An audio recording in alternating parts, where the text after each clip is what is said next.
Oi. Shuba-duba-dai.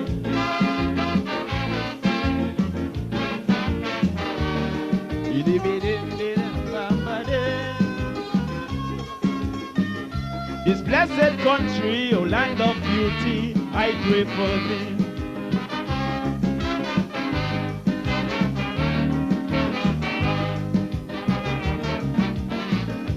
Some people have that wrong philosophy that politicians can save a country. They never try and do it spiritually. And now the system exploding on we. The country in a recession, a big change from the old time religion.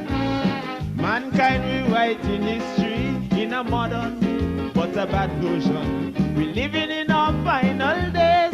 Take a look and change your ways. Our beautiful country, going back to slavery days, only a prayer for the land can stop drug violence and crime. A prayer for the land, yes, these are the signs of the end of time. A prayer for the land, the price of living, man, is so high.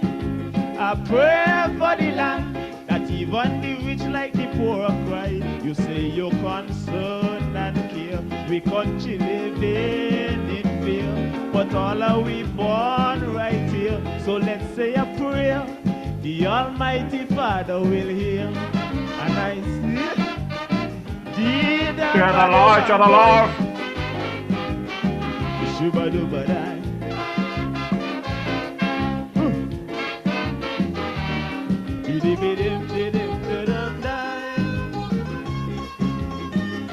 Oh God Almighty, show some mercy on this our country.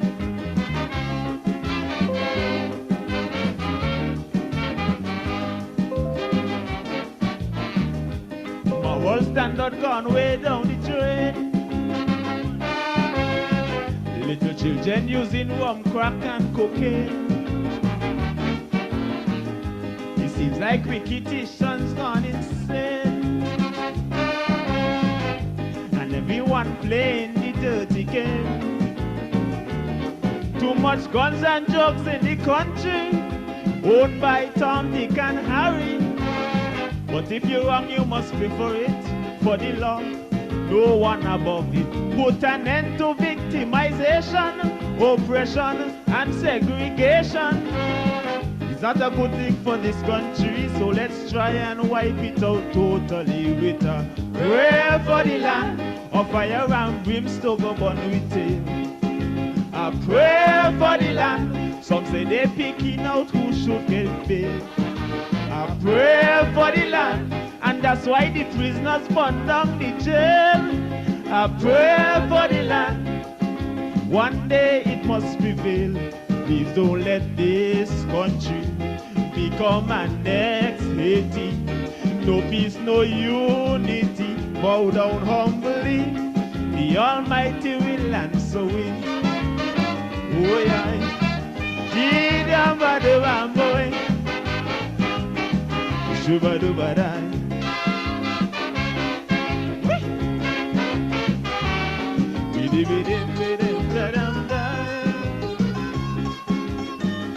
Oh God Almighty, show some mercy on this our country.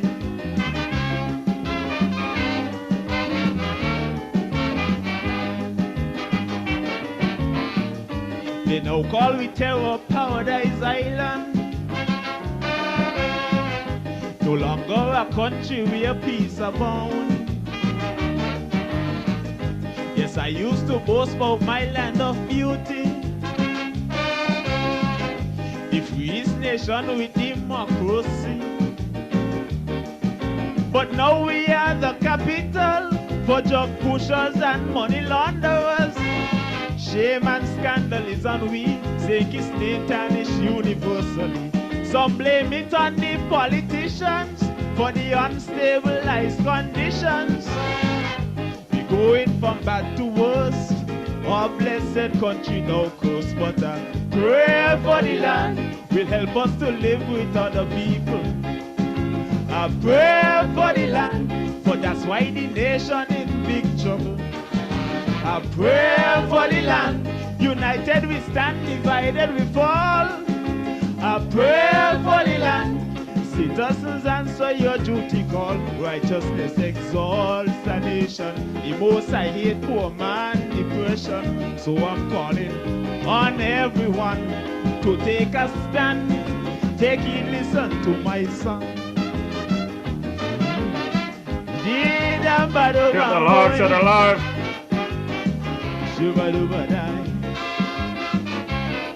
What?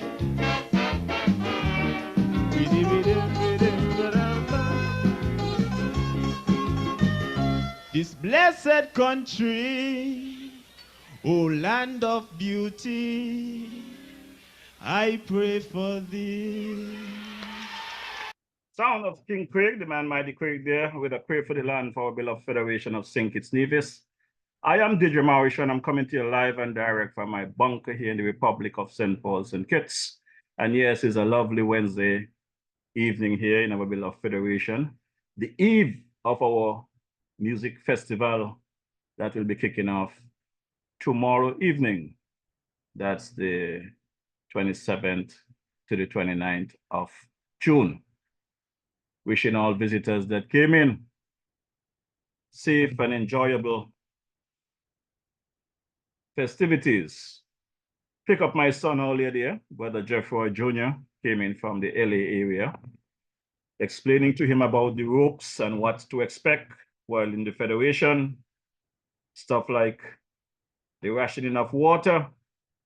So, you know, in the St. Paul's area, you have to make sure you get your shower between 5 a.m. and 7 p.m. Otherwise, couple, smoke your pipe. And the question that my son is asking me, Daddy, why there's water rationing when you're surrounded, the island is surrounded by water? I said, Jaja, you know, the situation is that, you know, the reality is that these politicians that we elect into office, it appears as though there was more concern about doing their own bidding, collecting their own funds for their pocket, than to ensure that citizens get the basics need here. And that is where we are. However, we will do our best to get it back in order. And the Prime Minister Joe is doing his best, Brother Congress and other folks. So at the end of the day, hopefully, we will get back to some kind of normalcy in our beloved Federation. But before we get into any further chit chat and conversation, let me just drop this clip and let you folks know, if you're just scrolling around YouTube or Facebook and you might run into this program, you need to know what it's all about. So let me drop my quick ad here that you will know what this program is all about. Wednesday evenings are heating up. Log on to DJ Mauricio's Facebook Live broadcast every Wednesday evening from 6 to 8 p.m. It's a frank and candid exploration into the social, cultural, political, and economic issues affecting our federation. And just in case you missed it, you can also catch the broadcast on his YouTube channel, DJ Mauricio. Subscribe to the channel on YouTube and smash that bell. You will be notified whenever he goes live. DJ Mauricio, every Wednesday evening, Facebook 6 to 8 p.m. or thereafter on his YouTube channel, DJ Mauricio. Log on.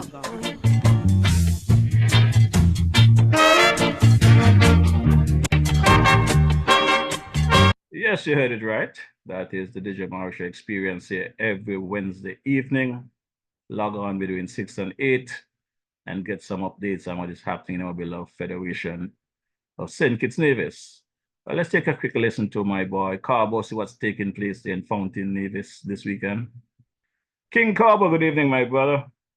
Cabos, located at Fountain Village in Nevis, is the go-to spot for your Saturday treats. Tantalize your taste buds with his delectable Cabos Delicacy Goat Water. Or, if you prefer some soul food, then Cabos Fungi and Fish is definitely the way to go. Call ahead and reserve at 869-663-9694. Then make your way over to Cabos and enjoy the vibrant atmosphere while you savor your delicacy. Cabos, we are not changing, we are only improving. Food all over, food all over. You got the food all over. Yes, man, food all over the Federation of St. Kitts Nevis. And keep in mind, you are allowed to reach out to Carbo if you want to get any special deliveries, orders in advance, weddings, anniversaries, parties, whatever. Carbo can accommodate you. Just let him know DJ Marisha sent you. Let's take a listen to my girl here down in the Shirley area there, Sister Carmen. Good evening, Carmen. You look very tired today. Girl, Sandra, you know where you can find nice, fresh local food 7 days a week, one provision and all kind of thing. Girl, where? Right down there by Shellings, by Carmen Catering Services. Girl, she opposite the bus stop. Girl, and she also cater for weddings, parties, anything you want to cater for, funeral and all. Girl, and trust me, you're gonna enjoy the food. And she also selling bites and Sundays. Opposite the car shop, right down the main road. Girl, you could call 665-1494 or 663-6005 to order your food or go and pick up your food. Girl, the food that is finger licking and you get your money worth. You ain't want nothing better than that. Yes, you're sure about that. You're sure about that. Carmen definitely takes care of you when you go there and you get your money worth. So, my good people, as we continue this broadcast from last week, we're going to bring it back to reality of really what's taking place here in our beloved Federation. So without any further ado, let me drop my boy, Brother G.A. Dwyer Astafan commentary for today, June 26, 2024, as we continue the conversation of our CBI situation here in our beloved Federation, right? We have to stay on this thing so that we can get our due to our country. Our country is going through a very rough period at this time, and only we can fix it, you know, only we can fix it. So let's take a quick listen to my partner, Brother G.A. Dwyer Astafan. Greetings. I know that music festival is in the air, but there is a compelling and critically important conversation that is taking place not just nationally, but regionally with regard to citizenship by investment matters. More specifically, the Chinese jail project. CBI transactions are very sensitive because they involve passports and governments. They involve major investments. They involve lots of money. Government, therefore, has to be at the center of the action when it comes to this business. And as in other areas of governance, government's job is to safeguard and promote the best interests of the people of its country. Over the past month or so, in relation to the jail project, many of you have been asking, where is the money? And you deserve an answer.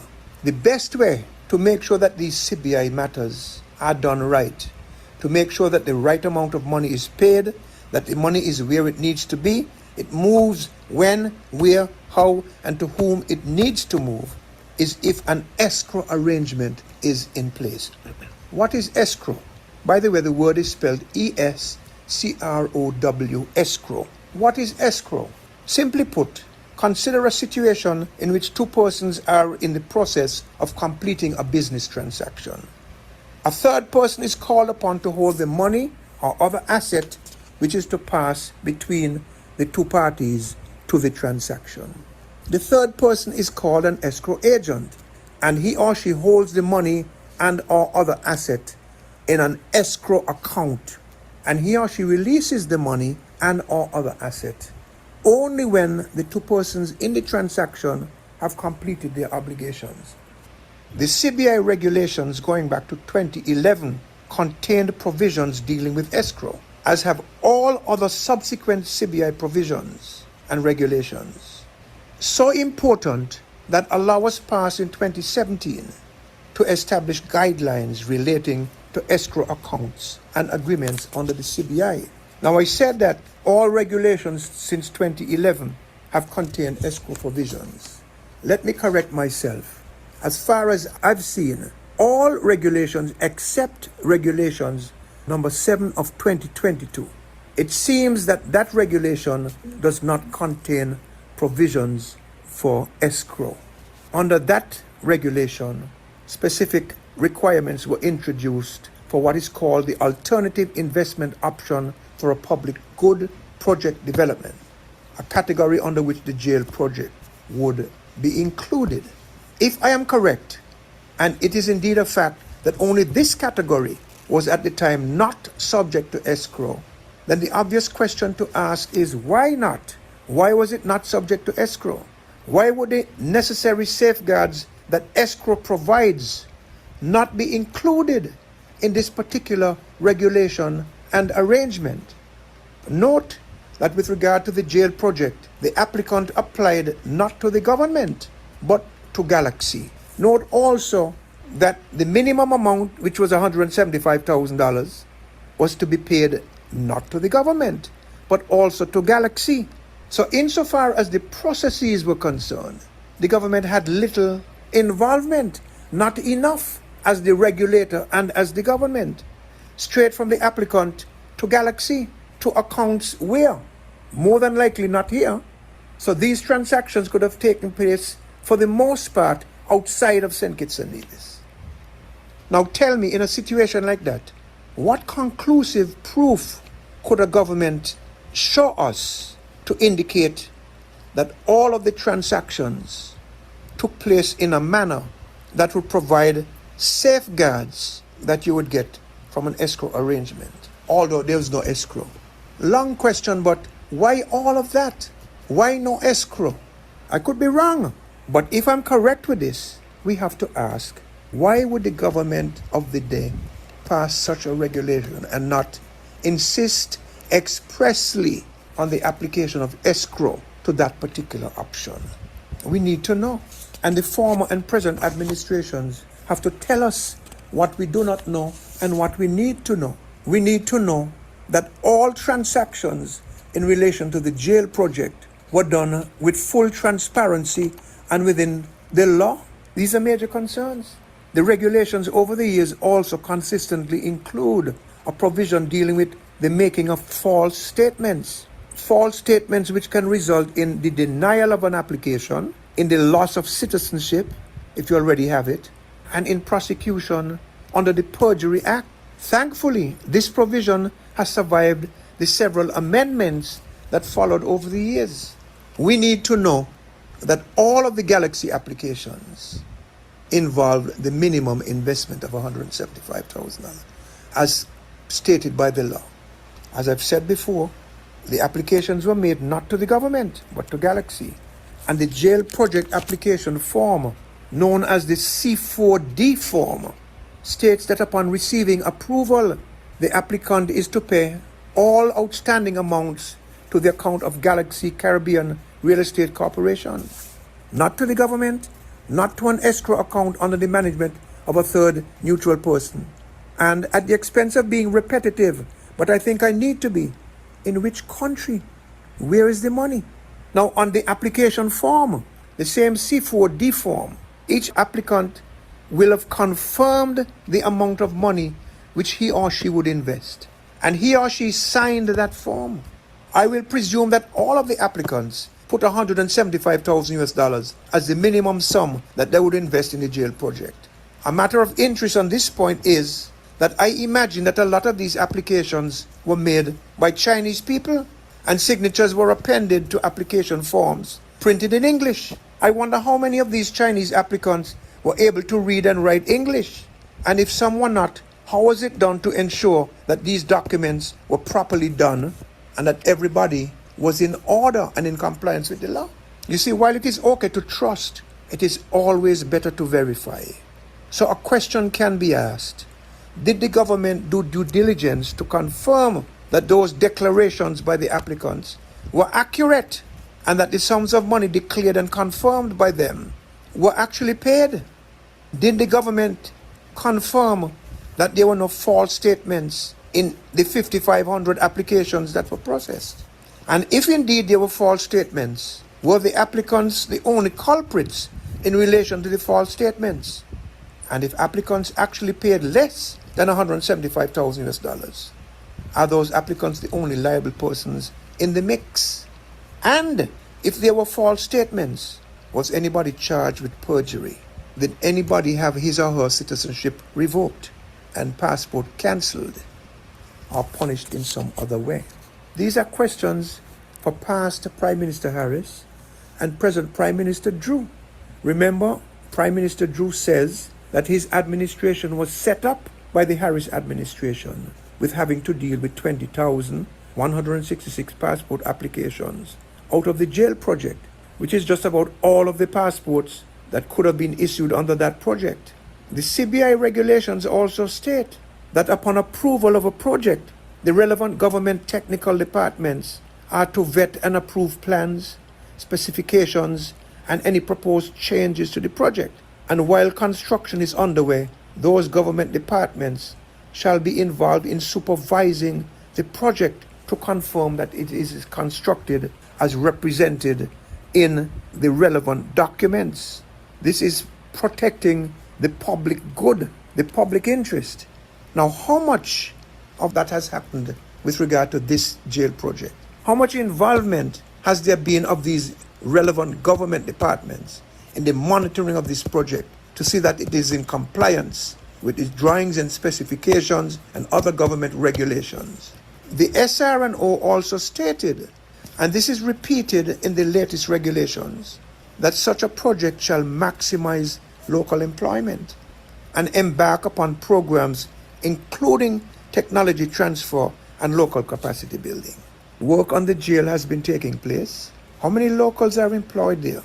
How much technology transfer and local capacity building is taking place there, other than one or two parties preferred by the former administration? All of the people on this site are Chinese people, probably being paid most of their wages offshore. So is local employment being maximized there? Are technology transfer and local capacity building happening there?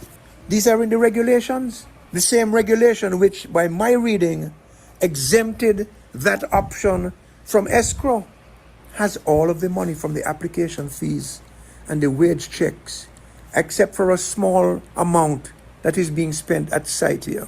Has all of that money gone to banks in Hong Kong and Beijing and Changsha instead of the people of Halfway Tree, Bastia and Charlestown? Is that where the money has gone? How much money? The people need to know. And those persons who have been and those persons who are in major decision-making positions with regard to this matter have to give us a full accounting. One way, one place, or the other. We want to know about the money and about everything else that we, the citizens and residents of this country, need to know about this project. I've been discussing this with you since before the August 22 elections. And God willing, I will continue, because this is critical, this is historic, and the full facts must be revealed. Now, the latest regulations are a significant improvement on past ones, and that is commendable. They tighten up things quite a bit. In fact, you can go online, lawcommission.gov.kn, and read the regulations. Meanwhile, however, there are matters which need to be addressed. One, how many of these jail applications did the present administration actually approve, if any? And how many certificates of citizenship has PM Drew signed, if any? 2. If any were approved and signed, were they thoroughly inspected? 3. Has the present administration checked the applications to see how many of the applicants undertook in writing to pay the full 175,000 and to see if in fact they did pay the full 175,000, and if they did not, what has been done with regard to their applications? 4. If the present administration found out after the fact that there were false statements and other irregularities, what measures have they taken, if any, to deal with these matters? 5. With the Chinese due diligence company stopped by the present administration in May of 2023, has a complete review of all of the relevant applications been done? Or is it being done? And where corrective action is necessary, has it been taken? Is it been taken? Will it be taken? Will passports be cancelled? Will citizenships be revoked? Will perjury proceedings be commenced? The people of St. Kitts and Nevis need these questions to be answered. Meanwhile, I have a suggestion.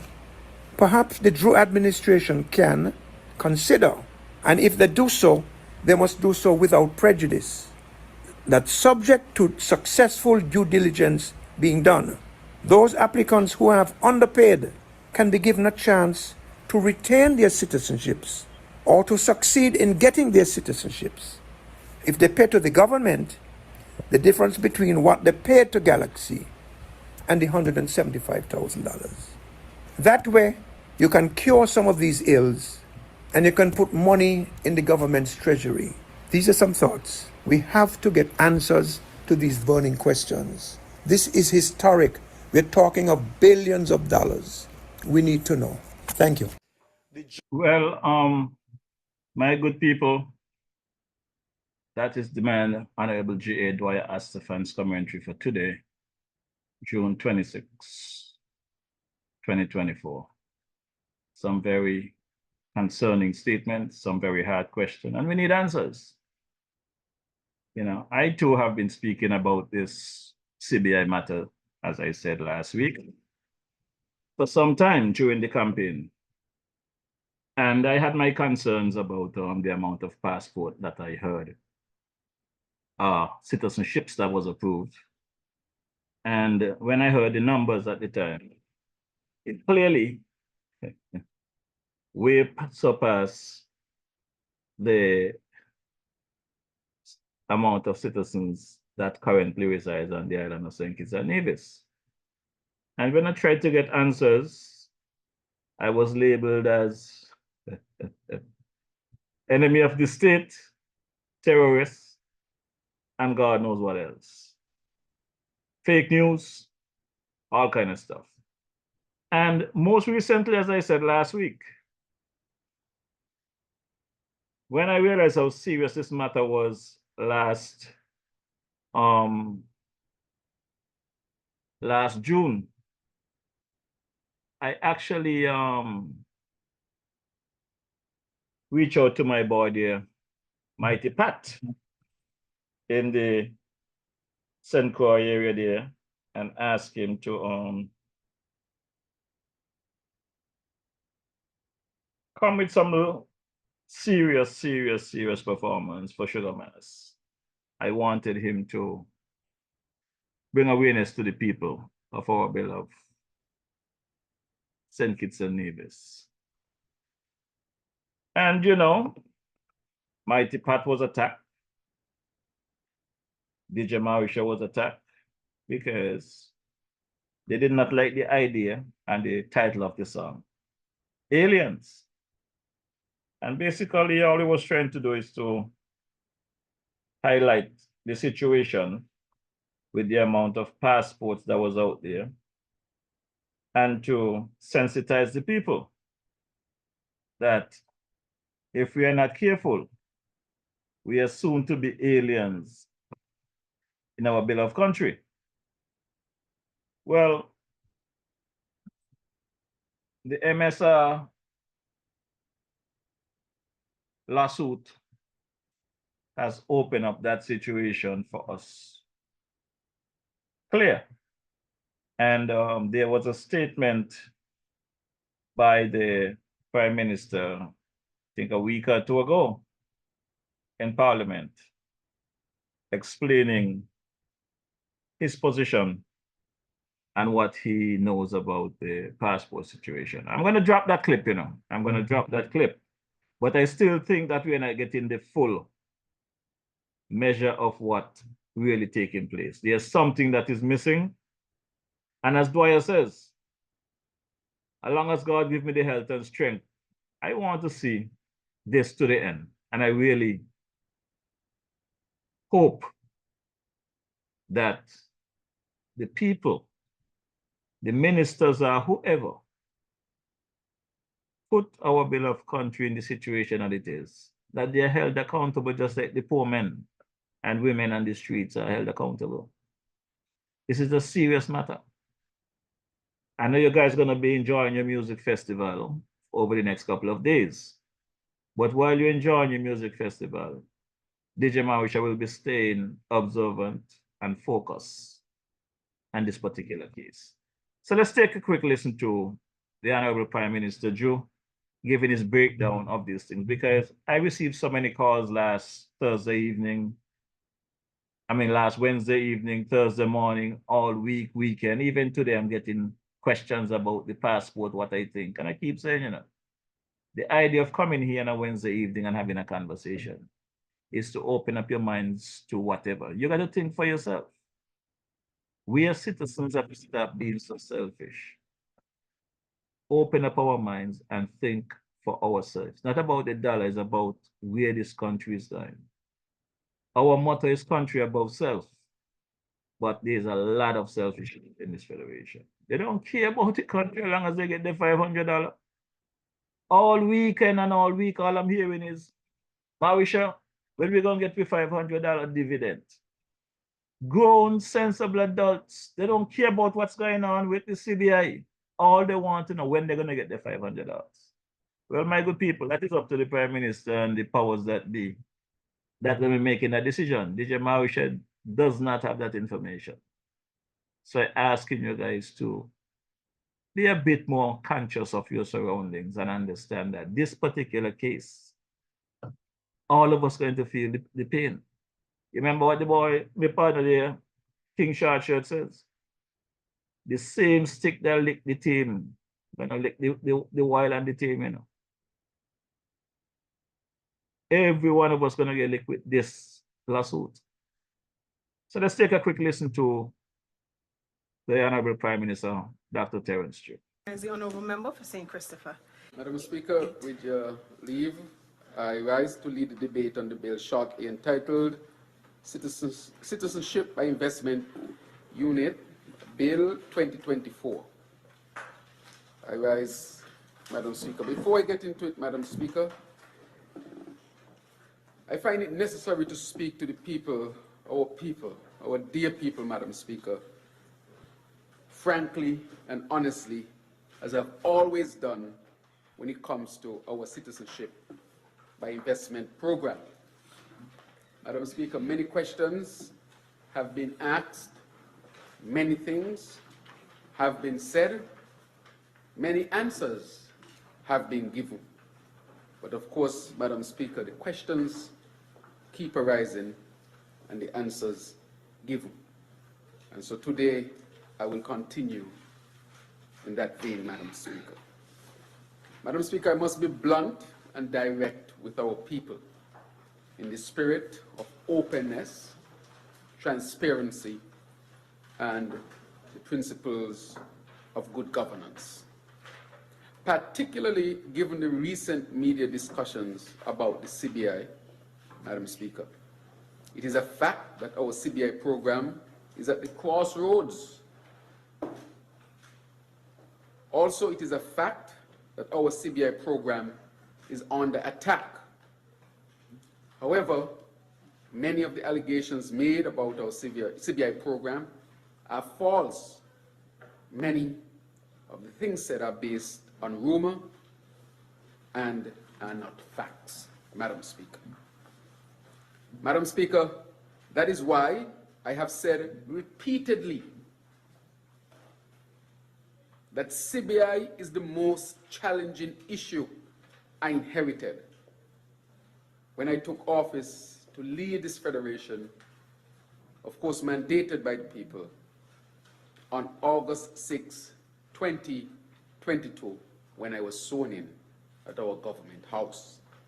Madam Speaker, I want to remind our people that from day one, I was upfront, open, and transparent, and always said to the people that this issue of the CBI is very challenging and would be the most challenging for our administration. Possibly then, Madam Speaker, it may not have been fully understood, but I think as time goes on and many things are said and the media is in a frenzy, I think to a great extent now our people have come to fully realize and understand why I would have made those statements very early in my term. Nevertheless, Madam Speaker, I was not daunted. We were not daunted as an administration. This cabinet that I lead with the A team, we acted swiftly and decisively to clean up the mess that we met, Madam Speaker. I said from the beginning that all programs, ministries, departments, civil servants, those who do business with the civil service, all will come under the code of good governance. We do not seek perfection, Madam Speaker, but we seek continued improvement in our governance here in our Twin Island Federation. Madam Speaker, this mess that was left by the Team Unity administration, whose key decision makers cared nothing about the value of our citizenship, Madam Speaker, nor the integrity of our now 40-year-old CBI program. And there I dare say, Madam Speaker, they did not even really care about this federation, St. Kitts and Nevis. They cared more about themselves. It is a stark example of putting self above nation, Madam Speaker. Madam Speaker, for those who are not aware, our Constitution and Citizenship Act allow persons who invest substantially in our country to apply for the privilege to become a citizen. Since 1984, those applicants who successfully satisfy our due diligence requirements and invest substantially can be issued a certificate of registration as a citizen and thereafter a St. Kitts and Nevis passport if they so apply. Madam Speaker, what we did is to make sure that we would have done all that was necessary to set our CBI program as we sought to set the whole government on a good path towards good governance. Madam Speaker, with your permission, I wish to speak to our people about the carefully planned actions taken by the St. Kitts Nevis Labour Party administration to reform our CBI, which has led to this bill being debated today. We took swift and decisive actions, and I committed to leading major CBI reforms to protect the reputation of St. Kitts and Nevis and the program itself, Madam Speaker. Our country's reputation needed to be salvaged. Our country itself needed to be salvaged, Madam Speaker, because as I would mention even later in more detail, that because of the mismanagement of the last administration, our economy became then, under that administration, to be heavily dependent on the CBI program. Madam Speaker, hadn't they learned the lessons from when we were so heavily dependent on sugar And what happened in 2005? Hadn't they learned the lessons that were had from our over-dependence on the tourist sector? It is only a diversified economy that can give us a resilient St. Kitts and Nevis. But people, through mismanagement, self-interest, and putting self above nation, brought our economy to depend heavily on this sector that was described by the IMF as a volatile sector, Madam Speaker. Madam Speaker, on taking office on August 6, 2022, my cabinet of ministers were inaugurated on August 13, 2022. One of the first orders of business was to solicit and receive a report on CBI in cabinet, Madam Speaker. We received that initial report on October 3rd, 2022, just a few weeks after taking office, Madam Speaker. Thereafter, we ordered a comprehensive legislative review of the CBI regulations. I then scheduled my first official visit to Dubai, the UAE, in December of 2022 to meet with CBI agents and stakeholders to announce the major reforms we decided to make to the CBI regulations. Dubai is the epicenter of CBI globally, and that is why I traveled there, Madam Speaker. In Dubai, on December 1st, 2022, I announced our evolved CBI program founded on sustainability and good governance. I also spoke to CBI stakeholders about the proposals in draft CBI regulations. Madam Speaker, this is December of 2022. Less than 6 months of taking office, significant measures were already taken to strengthen our CBI program and to safeguard it. Back then, Madam Speaker, I was criticized vehemently by members from the past Unity administration about these changes that we were making, Madam Speaker.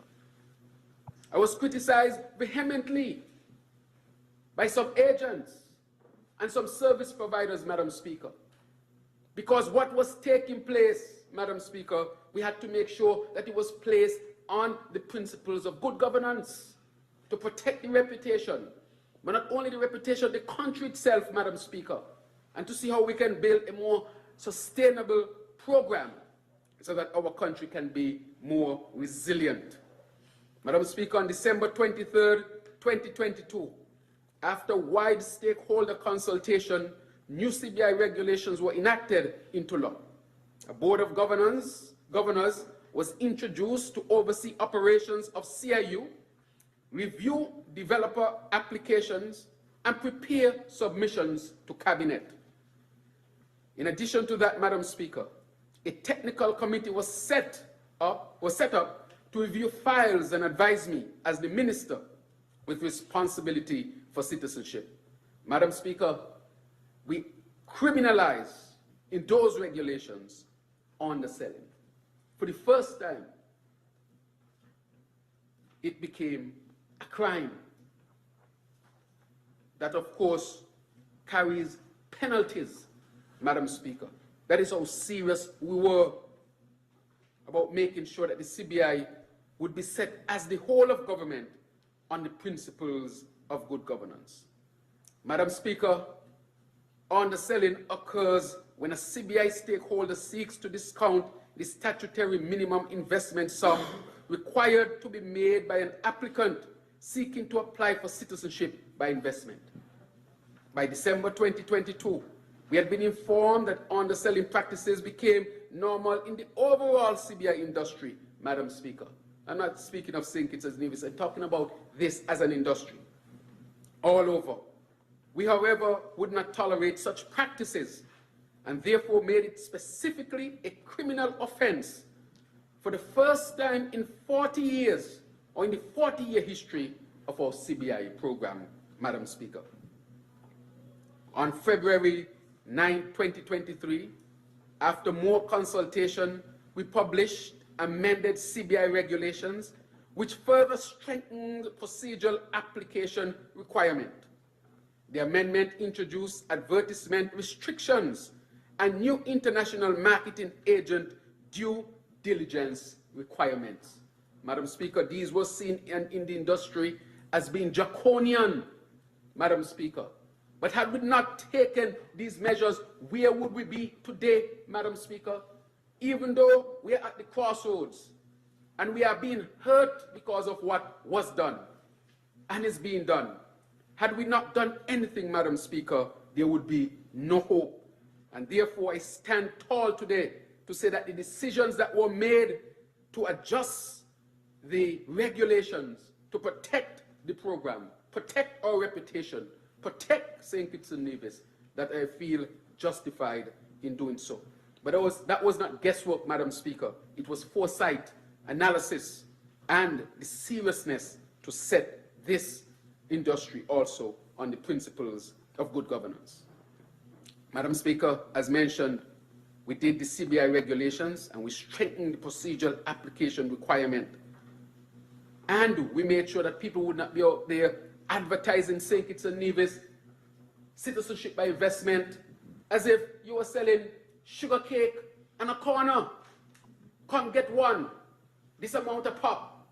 Well, which country you want people to speak of in that manner? Definitely not our country.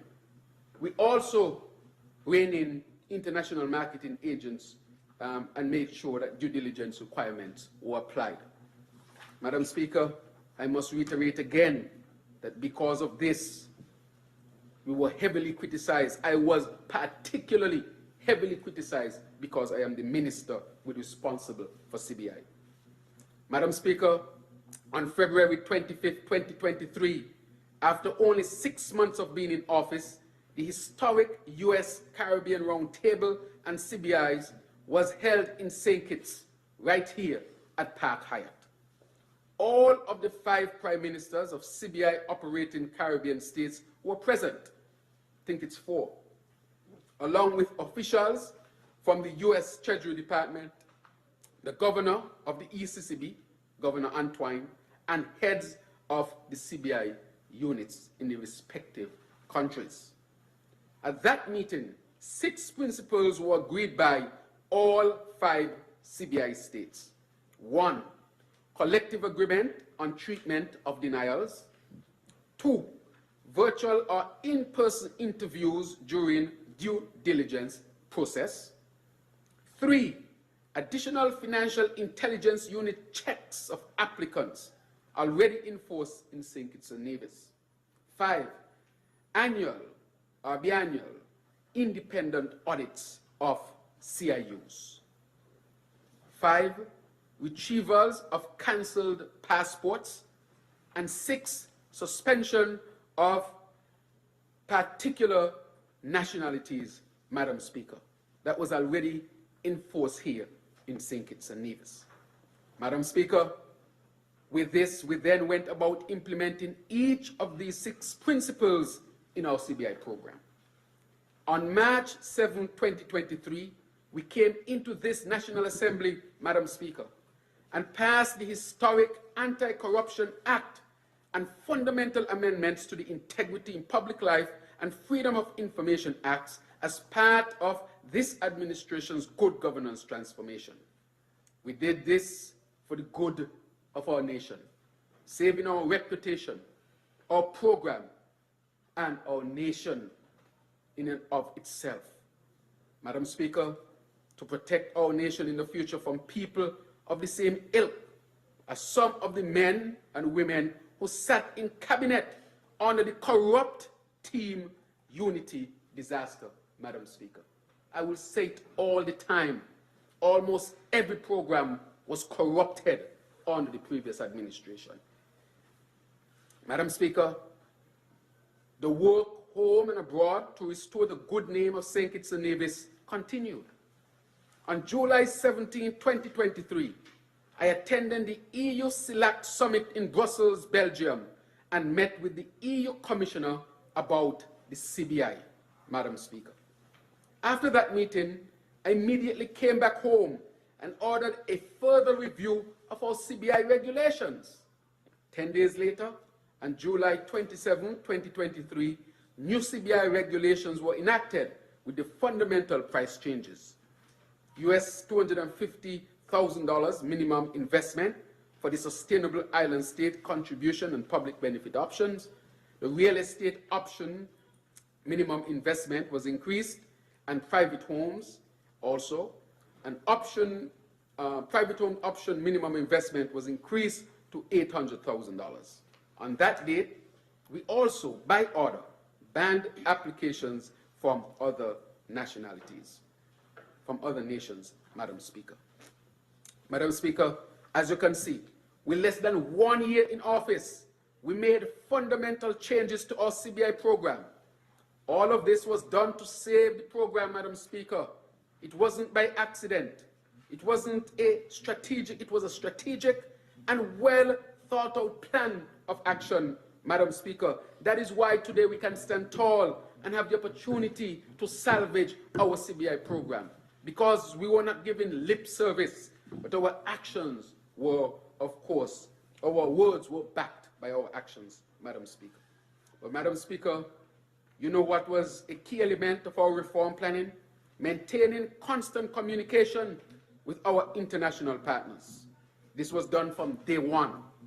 We provided them with reports and updates on our applications, our processes, our due diligence service providers, and whatever information they considered important for their analysis, mainly for their security, Madam Speaker. Further, on August 18, 2023, St. Kitts and Nevis CBI officials, led by Attorney General, met with UK Home Office about our new CBI regulations and practices. On October 26, 2023, our same team of officials met with US Treasury Department in Florida, along with officials from Caribbean CBI states, to discuss progress on US Caribbean Roundtable 6 agreed principles, Madam Speaker. On January 25, 2024, the team met with EU visa officials in Dominica to update them on new regulations and current practices. Madam Speaker, we have maintained constant dialogue and engagement with our international partners. However, we knew that the prison project had contributed to over 20,000 new citizenships being granted in a short period of time, Madam Speaker. This is the travesty. The travesty in all of this, Madam Speaker. 20,000, Madam Speaker, citizenships, over 20,000 to 25,000 new citizenships being granted in a short period of time. Madam Speaker, let's pause for a moment on that. How can anyone grant 25,000 citizenships for a prison? 25,000 based on the new census, and the Minister of Sustainability is here, Senator Honorable Dr. Joya Clark, that we are about 53,000 residents here in St. Kitts and Nevis, both citizens and residents. 53,000, Madam Speaker. And for a prison, you give up to 25,000 new citizenships. Madam Speaker, this is a travesty. It is borderline treason. On a prison project, you have granted citizenships to up to 25,000 citizens, half of your population. Madam Speaker, if any percentage of those persons were to come here, what will happen to St. Kitts and Nevis? But nobody was thinking about St. Kitts and Nevis. People were thinking about themselves, Madam Speaker. Putting self above nation. This is a travesty. And I want history to record that I informed the people of this. Our children must know this. Our grandchildren must also know this. This cannot be hidden from the people. This is a travesty, Madam Speaker. Any leader who grants 25, 50% of your population in citizenship by investment over prison, any leader who does that, Madam Speaker, should never be able to face the people again. Madam Speaker, this hurts badly, you know. Each time I watch the number, I call the AG. AG, is this real? Is this number real? 25,000 over prison project? In such a short period of time, committing the country to this? Committing the government to this?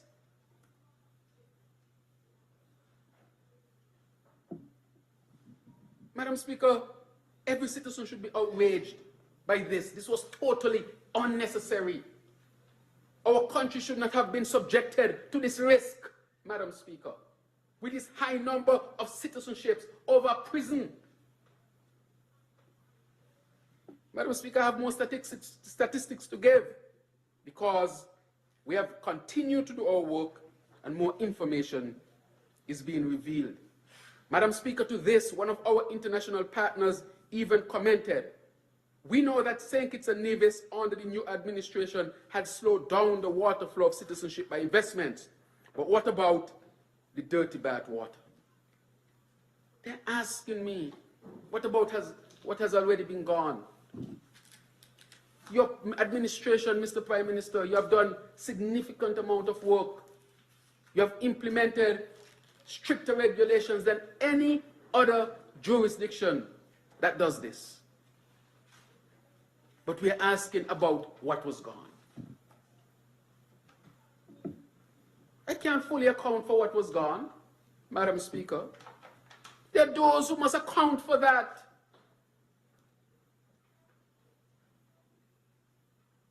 And therefore, my response is always that this administration will do what is necessary to make sure that we protect our program, our country, and that we are no risk to you. 20,000, Madam Speaker, up to 25,000 is a travesty. And then people come talking about how they love their country. You don't love your country by words, you love your country by action.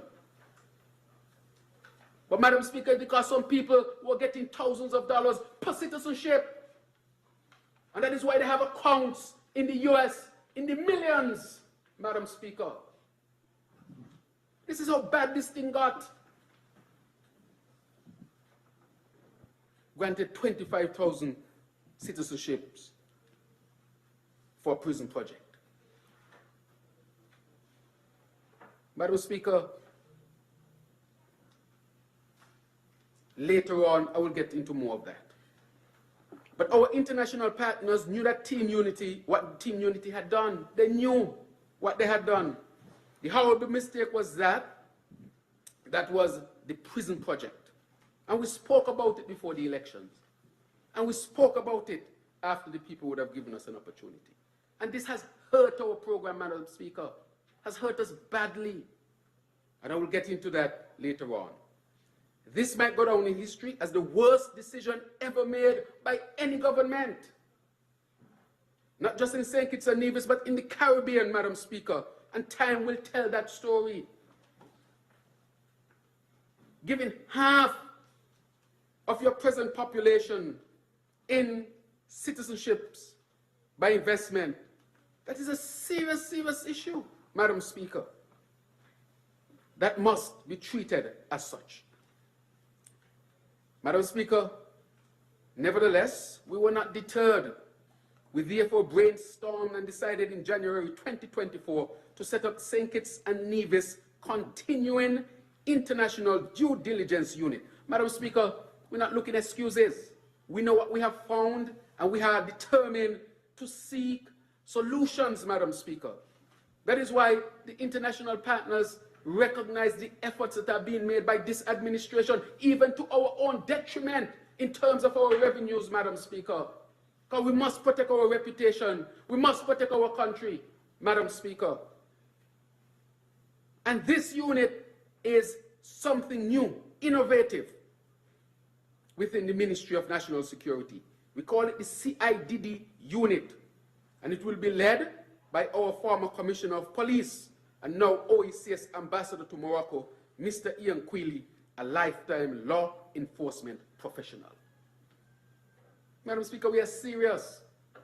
We have to be mindful about people's security, always, and we want to ensure that we engender the confidence in the international partners, that we are serious about their security as well. The CIDD unit will conduct continuing due diligence on citizens by investment worldwide. It will be headquartered in Europe. It will also ensure, one, that citizens holding passports issued by St. Kitts and Nevis and residing and working internationally abide by the laws of the countries in which they reside and visit, and that they respect the international laws as well. Two, alert the Ministry of St. Kitts and Nevis, that's the Ministry of National Security, alert the Ministry of National Security of St. Kitts and Nevis citizens who are being investigated for committing or have been arrested and or charged with financial or other crimes internationally. Three, liaise with and report to international law enforcement, anti-money laundering and anti-terrorist financing agencies when St. Kitts and Nevis citizens are being investigated for committing or have been arrested and or charged with financial or other crimes internationally, Madam Speaker. Four, retrieve passports issued by St. Kitts and Nevis, which have been cancelled by the Minister of National Security, pursuant to Passports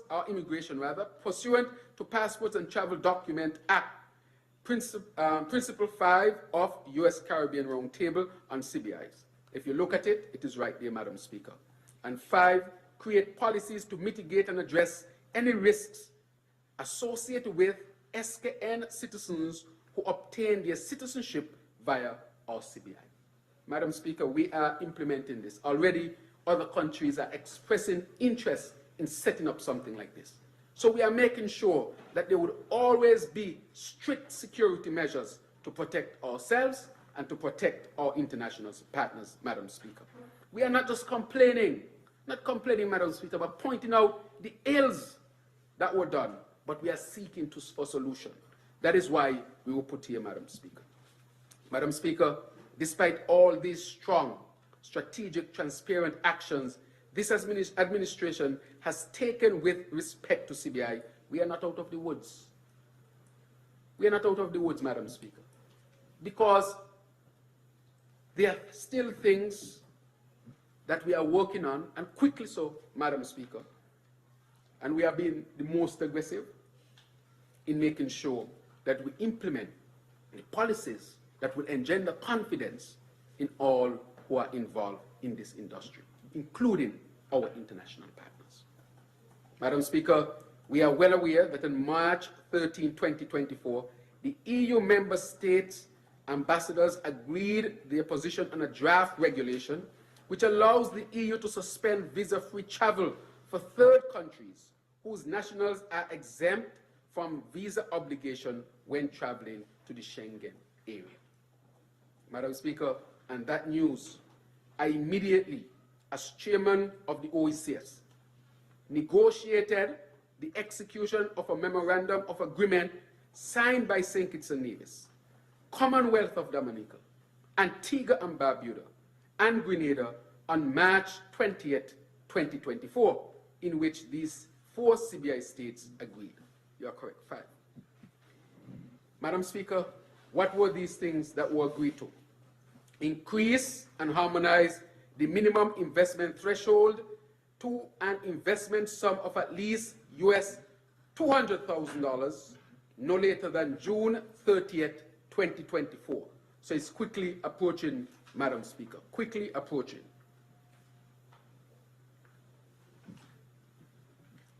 Madam Speaker, 2, end on the selling practices, Madam Speaker. Share information on CBI applicants implement enhanced transparency measures such as the disclosure of funds received by CBIs, the use of the proceeds of CBIs, and to conduct independent financial and operational audits to assess CBI's compliance with best practice standards. 5, assign or establish a regional competent authority to set standards in accordance with international requirements and best practices and to regulate the CBIs. 6, establish common standards to manage the communications and promotion of the CBIs. 7, establish common standards for the regulation of agents operating in the CBIs.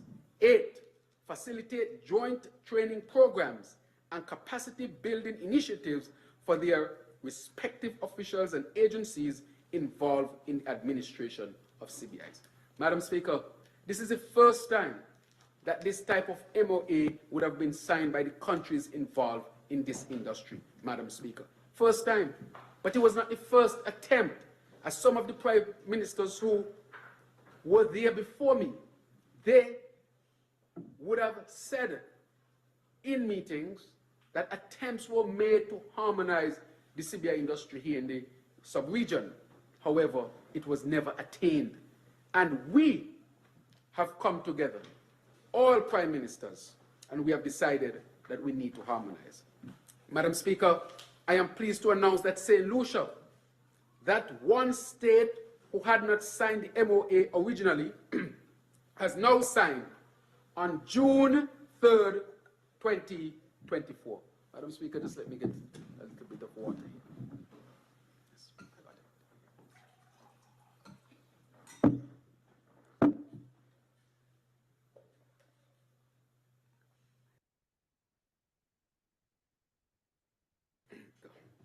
I am pleased to announce that St. Lucia, the one state who had not signed the MOA originally, has now signed on June 3rd, 2024. St. Lucia also suggested that there be an annual quota, a net worth for applicants, escrow accounts held locally, and a requirement that all licensed promoters be allowed to submit applications, which the heads will be meeting within the next few days to discuss. Madam Speaker, I can say that we are scheduling to meet this Thursday as heads to start to put in place these measures, or to continue putting in place these measures, so that we can meet the June 30th deadline, Madam Speaker. Madam Speaker, but that is not all. After our team examined the FATF OECD November 2023 report, misuse, where it states, misuse of citizenship and residency by investment programs, and reported to Cabinet, we decided to table the bill being debated today, the Citizenship by Investment Unit Bill 2024, on March 26, 2024. If you recall well, Madam Speaker, and I'm sure you do, that was the first reading. Madam Speaker, my actions as the minister and with this government since taking office speak for themselves, and our thrust for implementing good governance transformation in all areas of government will continue. I am committed to the task at hand, which is to reform St. Kitts and Nevis CBI, save our reputation and protect our nation. This process has been one of my most difficult challenges in office, Madam Speaker. Extremely challenging for a number of reasons. One, the reputation of our country. Two, the protection of our nation. Three, the fact that CBI contributes so significantly to our annual budget in terms of revenues. Four, so that we can continue to have visa-free access with our international partners, Madam Speaker. If anyone analyzes this, he or she will quickly recognize how critically important it is to protect this industry. But again, we are at the crossroads. We are not out of the woods, and it is very, very challenging. But we are up to the task, Madam Speaker. And those who create this problem, Madam Speaker, should never have the gall, as we say in St. Peter's when it is small, have the gall to go before the people to speak about integrity and needing a chance to serve people again. Madam Speaker, this government will continue to transform this nation. I am committed to the task at hand, which is to reform St. Kitts and Nevis CBI. This process has been one of the most difficult in office, and I repeat it because of the 4 reasons that I gave. But Madam Speaker, with all of this being mentioned, what is the way forward? Madam Speaker, you may be asking, what is the way forward? We have a plan. I have a plan. The goal is to transform St. Kitts and Nevis into a sustainable island state with a diversified economy, less dependent on CBI revenues. Madam Speaker. Greetings. I know that music festival is in the air. Yes, that is the presentation by Prime Minister Joe during his presentation there in Parliament in regards to the questions about the CBI and the lawsuit there with the MSR situation. But as the Prime Minister said, this matter did not just start a few weeks ago, a few months ago.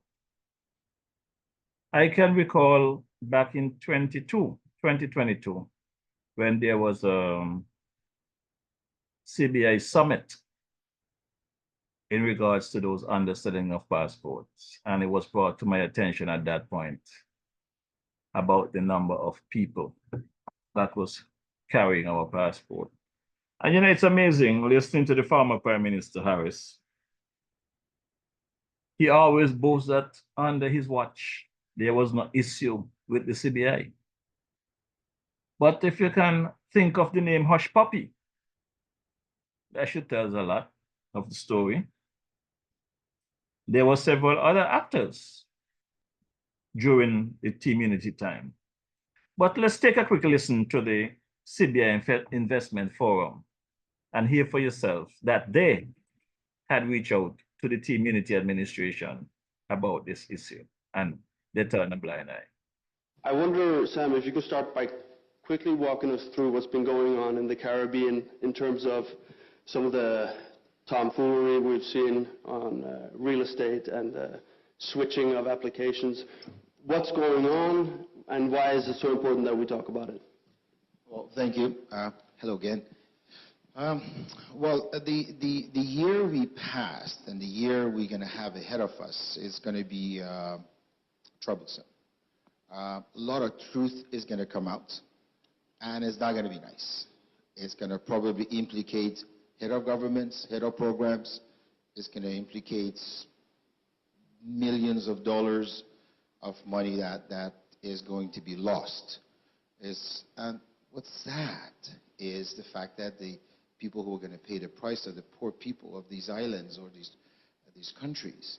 About a year now, we had informed the governments, mostly in St. Kitts, that individuals are coming to us and shopping for service providers. And of course, they're coming and giving us very low overall estimate of the cost, like in the less than $150,000.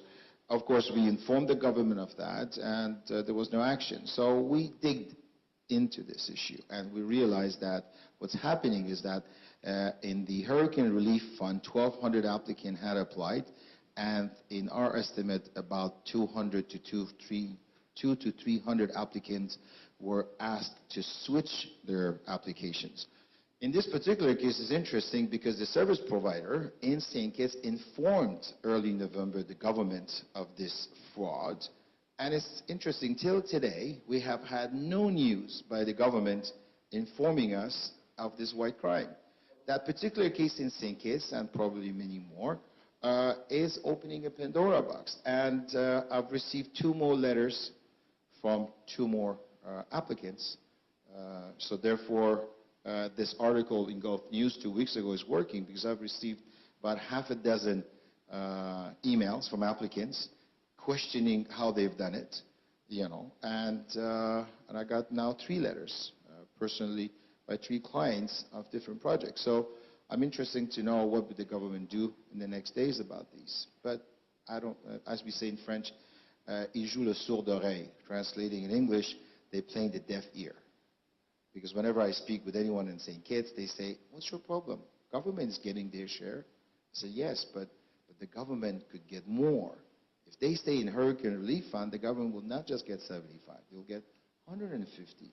So your people are being, they're getting a short end of the stick, and they're just getting 75 instead of 150. Second, if the applicant is investing in the real estate, well, how could anyone pay 150 total? Out of that, 75 is given to the government, 75 is left. Take a little profit, share it with the agent. How can you build a project with 75? Not possible.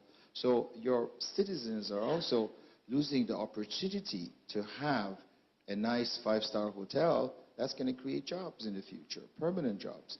And those islands need it. Yeah, John, I see you taking copious notes. What is your view on this issue in the Caribbean and the switching, and how big of an existential threat is it to the industry over there? Well, I think it's good morning, everyone. I think it is a threat. I think it shows immaturity in the industry from both sides. Both from the sides, I mean, it takes 2 to tango, should we say. There has to be an element of the government involved, and there has to be obviously an unscrupulous agent who apparently is not in the room involved. So it's unfortunate. I mean, I'm looking at it from the outside in. I was taking notes because I didn't have as much information as Sam has on it. I think it amazes me that this can go on in any financial services industry these days. I was having a discussion with Bruno outside over coffee that, I still think that the CIP industry has an awful lot to learn in terms of transparency and due diligence. And I think it's good if a regulatory body does come in and insist on a level of education even for the people involved. But at the same time, something like this will always happen if it's permitted to happen from the government side. Yeah, and on that, there's some indication that those who have the power to put an end to it have actually been, as you say, turning a blind eye to it. To what extent do you think that's the case, and if so, why? Well, it must be the case. I mean, I think Sam is very respected in this industry, and I think if he can't get a response, I'm certainly not going to get a response from somebody in St. Kitts or any of the other islands or jurisdictions. So it would therefore make the assumption that there's higher levels involved, perhaps, and Sam is being told to keep quiet because perhaps people are winning on both sides, so Sam is ruffling too many feathers, perhaps. Following this forum, I was so pissed off at the whole situation when I got the full fledged of what's taking place. I reached out to my boy, the mighty Pat there in the Virgin Islands, St. Croix to be exact, and I give him my view on what was taking place and discuss a couple of lyrics with him surrounding the fact that I feel that we are soon to be aliens in our country. And if these people decide to come here, where do we stand? While people here just turning a blind eye and just supporting political party and not thinking about their country. And like the usual, Mighty Pat is up to many challenges when it comes to me. He accepted the challenge and agreed to sing the song and record it, get it arranged. Naturally, his arrangement was a combo arrangement, and I believe in the live horns.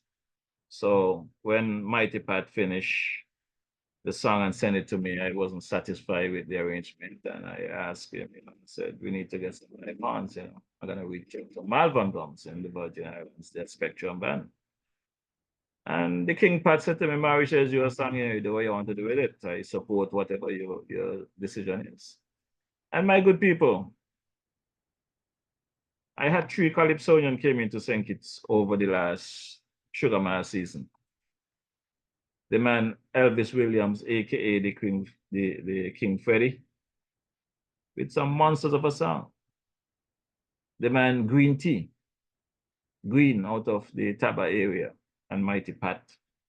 They put down some great performances. But the atmosphere at the time, nobody wanted to touch the word CBI and the prospect that we're soon to be alien, that we have more investors out there with our passport than the citizens of our beloved Federation and St. Kitts that reside here. And we got some blows, even from the MCs during the tents and the carnival, making joke of the song and whatever. The carnival committee to me was not happy with my presentation of the song, you know. I sent this song to all the radio stations, I mean, but it was not played on the radio station because I guess the DJs either don't want to touch the issue or they ban it on their own, because I don't think ZIZ banned songs still. I sent it to the Freedom FM station, it was not played. I have a good friend there that I thought was a good friend. I don't think it's my good friend anymore, Sister Deli James Basso.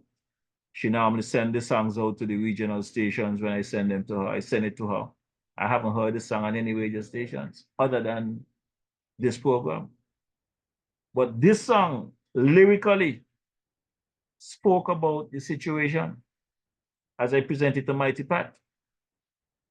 And this song, by the end of this case, gonna be one of the biggest songs out there. I remember this MC guy there making big joke about the song. But listen to the lyrics, listen to my presentation, listen to Mighty Pat performance, and listen to Matt Van Gum's arrangements with those lovely hands. Are you ready? This is Mighty Pat at the control tower. We're gonna chant them down. We're gonna push them down. We're gonna break them down. Get ready to sing. 1, 2, 3. I'm an alien in my country.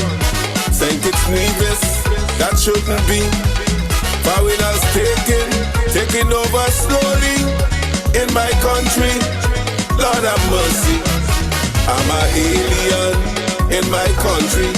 Government pretend that they can't see.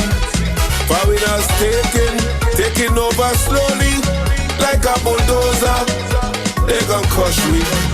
St. Kitts Nevis, where I was born, there will be no place for me to hold on. We'll be sinking, we'll be drowning in deep water. There'll be no recover. Power hungry politicians slowly selling out the island to Tom, Dick, anybody who have money. Now look what they make we.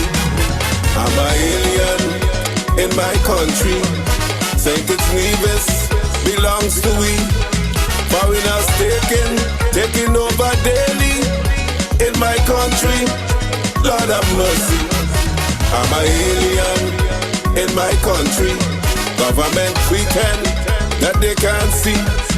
Foreigners taking over slowly like a bulldozer. They gon' crush me. The little job that we used to have, foreigners take it while me a starve. The little food that I used to sell, foreigners take him, even that as well. The jobs and businesses here in this country are owned by Arabs, Indians and Chinese. Gone to the beach, this white man tell me to get off of his property. I'm an alien in my country. St. Kitts Nevis, that shouldn't be. Foreigners taking over slowly in my country. Lord have mercy. I'm an alien in my country. Government pretend that they can't see. Foreigners taking over daily like a bulldozer. They gon' crush me. DJ Marisha came and tell me. He said, Mighty, listen carefully. There'll be no place in our country. Left for are we? Watch and you will see. Foreigners will be Prime Minister. Foreigners will be Premier. Foreigners will be Governor. Cause of passport money, we're going back in slavery. I'm an alien in my country. St. Kitts Nevis, that shouldn't be. Foreigners taking over daily in my country. Lord have mercy. I'm an alien in my country. Government pretend that they can't see. Foreigners taking over slowly like a bulldozer. They gon' crush me. If you are proud to be a Kittitian, if you are proud to be a Nevisian, then take your flag up in your hand and wave it in any direction. These land belong to you and me. So stand up with pride and dignity and tell them foreigners bully. They ain't gon' chase me out of we country. I'm an alien in my country. St. Kitts Nevis should belong to we. Foreigners taking over daily in our country. Lord have mercy. I'm an alien in my country. Government pretend that they can't see. Foreigners taking over slowly like a bulldozer. They gon' crush me. Come on. Let me see you say. Let me hear you say. Let me see you go. Wave. Let me go. Let me go. Let me go. Let me go. Don't quit them. Put up.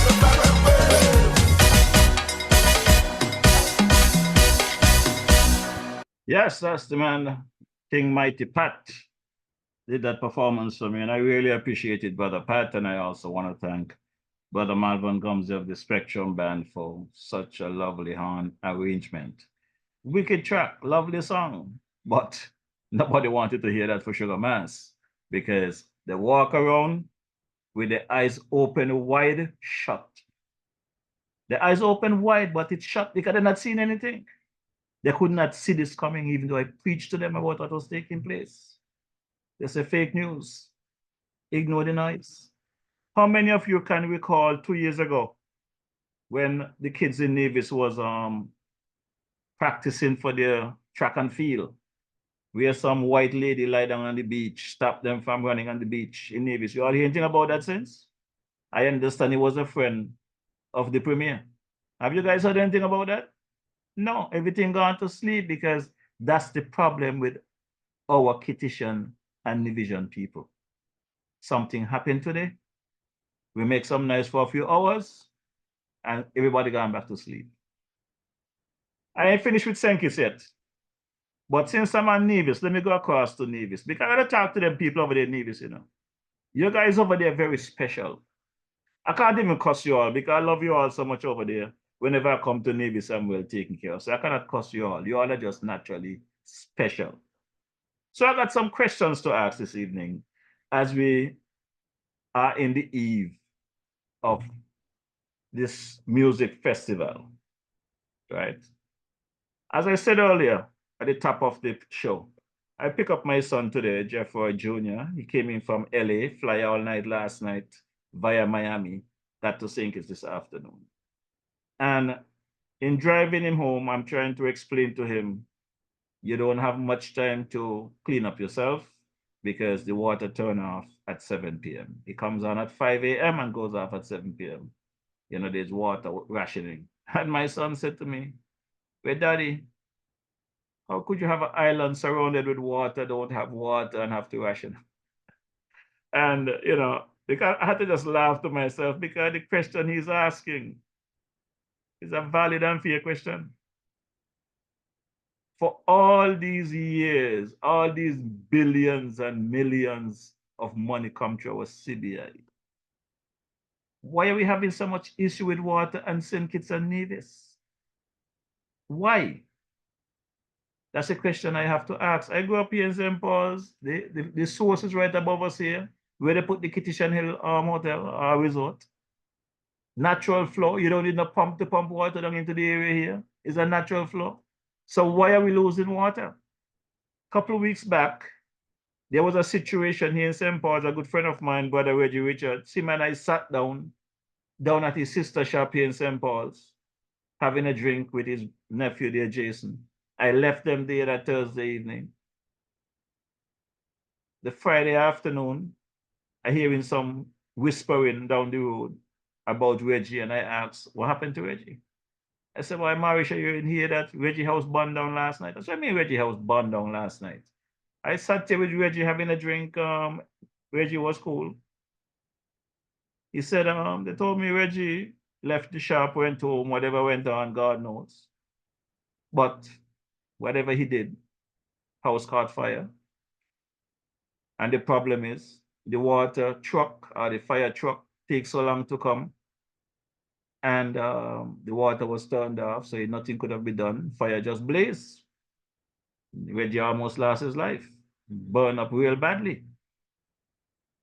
I visited Reggie at the hospital and spoke with him. And I felt bad for him because when he explained to me that when the fire truck came, the fire truck ran out of water and could not get water. So that's why the whole place burned down to the ground. The man lose everything. Everything in his life. He lost it. So I got to really talk the things that, I really want to know what's going on with our representative in our community here of St. Paul's that represent us. I want to know what's going on with the minister that is responsible for water. I want to find what's going on in the cabinet of the new Labour administration. What is the conversation you guys have in cabinet? There's something missing. And I want to believe I have the answer, So I think you all need to invite me to your cabinet meeting. All of these fake, self-centered advisors I'm hearing out there who don't have a clue about anything. Advising you all to do what? Nothing? If anything, the wrong thing? These functionaries that you all have just frustrating the citizens, the cry is real. The cry on the street is real. When the people are speaking to me, the cry is real. And I want you, the ministers, the representative of the Labour Party, the supporters of the Labour Party to understand. When DJ Marisha come here on a Wednesday night talking the things, what I hear in the street, I ain't here cussing the Labour Party. I want you all to do what you campaign and you're going to do. And if you all got in there, which I know you all got in there and find more damage than you had anticipated, come back and talk to the people. Let the people know what's going on. Because Prime Minister Joe, I'm talking to you this evening direct, Prime Minister Joe. You are getting a tongue lashing out here, I have not had the opportunity to speak to you on the program recently. You need to come and talk to the people, Prime Minister Joe. You're getting a serious tongue lashing. I face the complaints every day. Doesn't sound good. Doesn't sound good for the Labour Party. This is not what I campaigned for all of those months for. I campaigned for change, for the betterment, for the citizens to feel the change. People are hurting. There are many things that have tried. This dividend thing that people talking about, they want dividend. I'm really not in favor of any dividend the way it's structured, because I understand the way it's done. You have to have a social security number. You have to make certain amount of payments in credit before you get any kind of compensation from the CBI. That is bullshit. Whoever thought of that process, something wrong with their head. Because from where I am sitting, the people that will be benefiting from that fund will be the people who already have it. The people already have a job. The people already have pension. The people already in a position to feed themselves. What happened to the normal poor boy and girl out there who just not capable of getting a job? Nobody gonna hire them. Maybe some of them went to prison. Maybe some of them just don't have it. don't have those opportunities. We need to reach the grassroots people.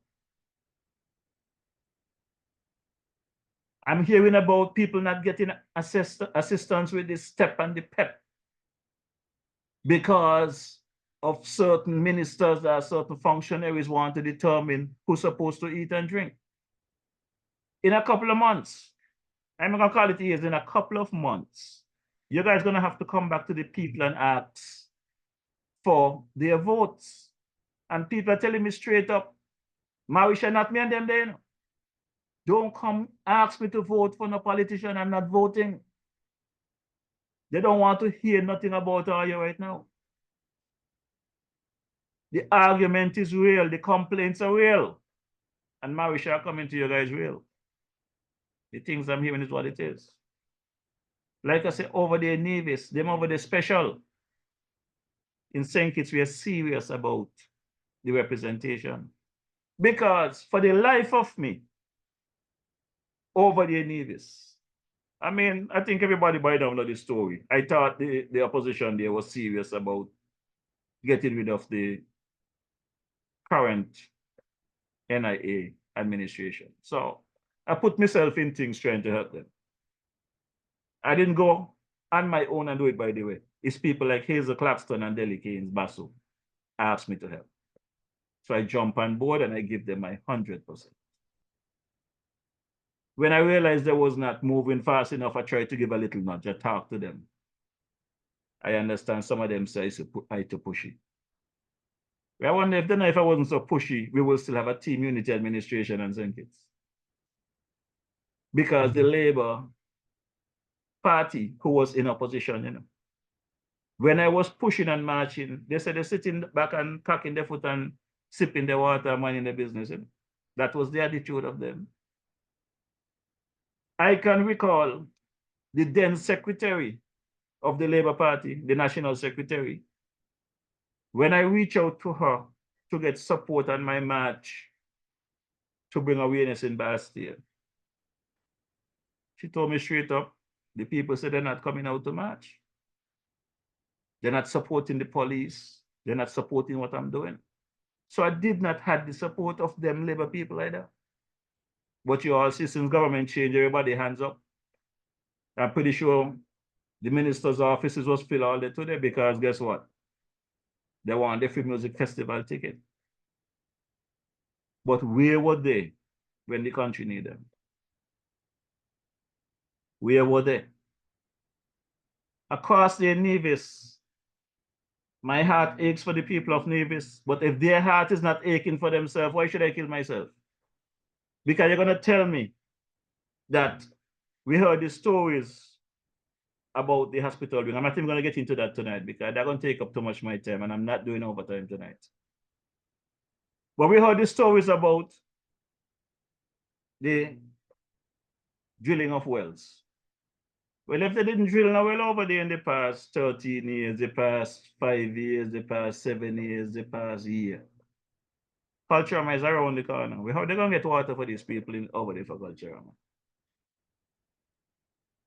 And then I hear something last week that there is the utilities, all kind of extra costs went on and all kind of things, utilities, hospital and all services and whatever. That's what I hear. I can't confirm it. Last week while I'm here, someone messaged me, tell me that after not providing the necessary things for the people of Nevis, not completing the projects that they put in place, some poultry farm machine they're supposed to start with chickens, they bring it in and have it over there rotting in some place paying rent because they didn't build the facility to put it in as yet.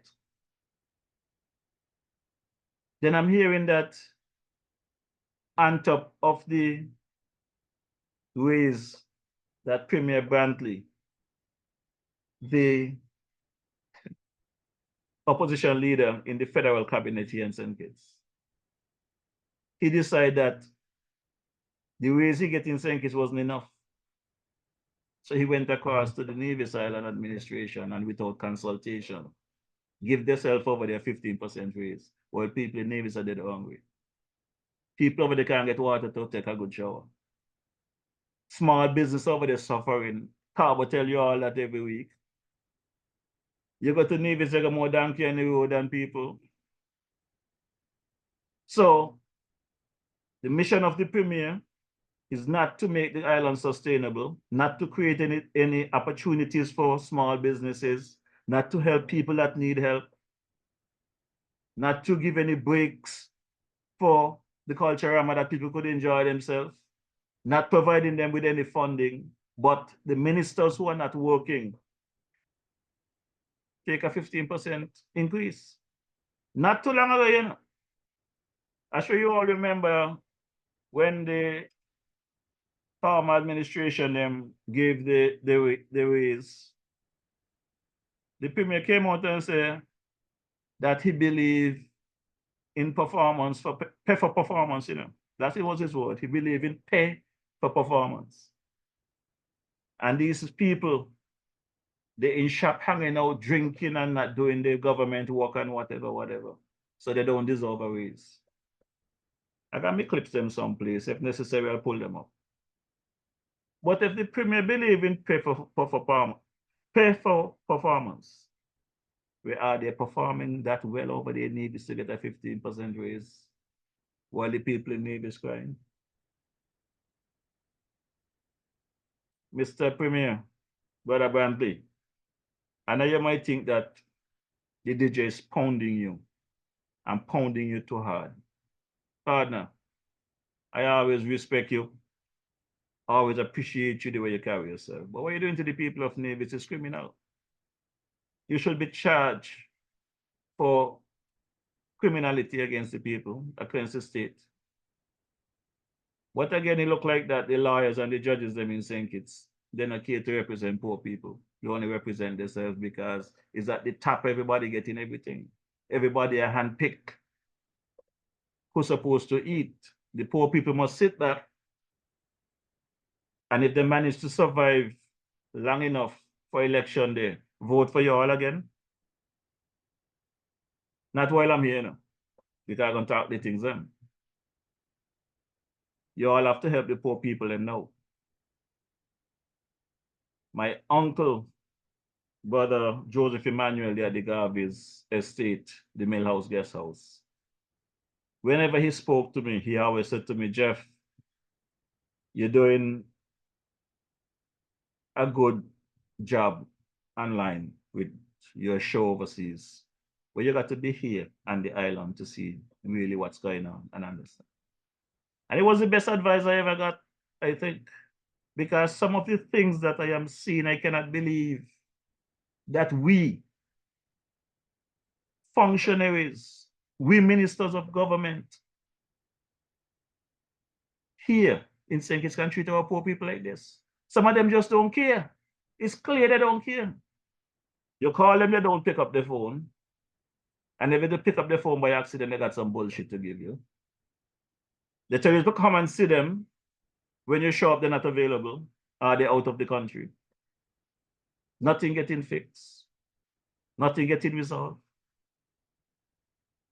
But in a couple of months, they're going to want to come back to you to campaign for them. And they want to come back to you to encourage people to vote for them. Well, this DJ is paying attention. I am in observation mode, and I will continue to stay there. And until such time that this DJ is satisfied with the performances of your ministers, I'm going to come here on a Wednesday night and let the people know how it goes. You guys can recall, it's for some weeks now I've been trying to reach the Honorable Jeffrey Hanley, Deputy Prime Minister of our federal cabinet, with a statement that he made in Parliament about the school over there that's supposed to be rebuilding or under repair. And the bids went out. And his response in Parliament was the bids was non-responsive. And I've been waiting for a response from Jeffrey for several weeks now. Though he gave me one in person and told him he need to give me some bite. And he beat running around. And I'm going to play Jeffrey clip. And there's a gentleman from Public Works by the name of Mr. Gilbert, I understand, did an interview on the In Focus program on ZSM sometime last week. And I listened to what Mr. Gilbert is saying. I understand now why Jeffrey could not give me a soundbite, you know. Because what this gentleman is saying does not make sense. And I'm going to explain to you all why I'm going to play the clips. If Public Works open a bid for a project and four contractors collect papers, they got to pay for the paperwork. 4 contractors collect the paperwork, and they have to respond with a bid within a period of time, and only 2 submitted their bid on time. 2. And according to Mr. Gilbert, when you listen to the program, those 2 contractors that submitted their bill, according to them, did not qualify in all areas. So they have to resubmit the bid overall. That is bullshit. If you open a bid, 4 people collect paperwork to submit, and those 2 contractors fall short in some areas, you got a responsibility to reach out to them and ask them to provide the additional information. And then, and only then, if they cannot provide those additional paperwork, then you come with this non-responsive nonsense. But from what I heard from the contractors up to now, nobody come to them with this thing. And what they're hearing is a bunch of bullshit and lies, because they have provided everything that is required for this job. So my good people, this evening I'm going to play the clip from Jeffrey. And I'm going to let you hear what Mr. Gilbert is saying. And you think for yourself the bullshit that is taking place in our beloved Federation. And I warn you guys about the MSR and the CBI situation. You know? And you all did not believe me that it's going to happen. I went as far as getting a calypsonian to sing a whole song to educate you all on it. And you all fight us down. Well, I'm telling you all now, these 2 contractors, if they can come up with the necessary funding to hire an attorney, and if there are any attorneys in the Federation brave enough to take them on, we're going to be ending up in another problem again, you know. Because these contractors have rights. And for them to take the job from these contractors that is qualified, because according to Mr. Gilbert, he's saying they're not disqualified. They just did not provide all the information. So it does not make sense. If they're not disqualified from the bid, then why not ask them to provide the additional information? Someone is out there for a lawyer to make from the government, you know. The problem is with the taxpayers going to pay the bill. Not these people are creating the problem. So let's take a listen to Brother Jeffrey. The Joshua Obadiah Williams Primary School will be going out again to tender very shortly. The bids, as I was informed, the bids received from the first tender process were non-responsive, and so a second bid process will take place very shortly. I spoke to one of the contractors for sure, and the contractor explained to me and provided me with evidence that nobody reached out to him. He also provided me with the documentation that Mr. Gilbert said he did not receive, that they provided. that will prove that it was false information presented. So whoever want to tell lies, whoever want to tell the lies, the facts are out there. And a lot of you supporters of the Labour Party, there's a saying out there, who want to help you get into trouble can't help your ass when you get there, Many people out there in prison today, I am pretty sure when they sit in the cell, they said to themselves, I could have done something differently instead of sitting here at this moment. I am calling on the Prime Minister to get a hold of his people, his ministers, his functionaries. The time for smiling is over. This is time for you to examine, re-examine the people. If you have to reshuffle cabinet, reshuffle them. If you got to recall them from the position, recall them. Because this thing does not make sense.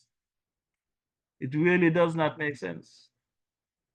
So let's take a quick listen to Mr. Gilbert and make your own assessment. Now, with this project, it's a major project. It will be a major project. So what we have done this time around, we have divided the building, the project into 3 sub-projects, which make it more manageable for a contractor to actually tender on, and with his risk being much lower.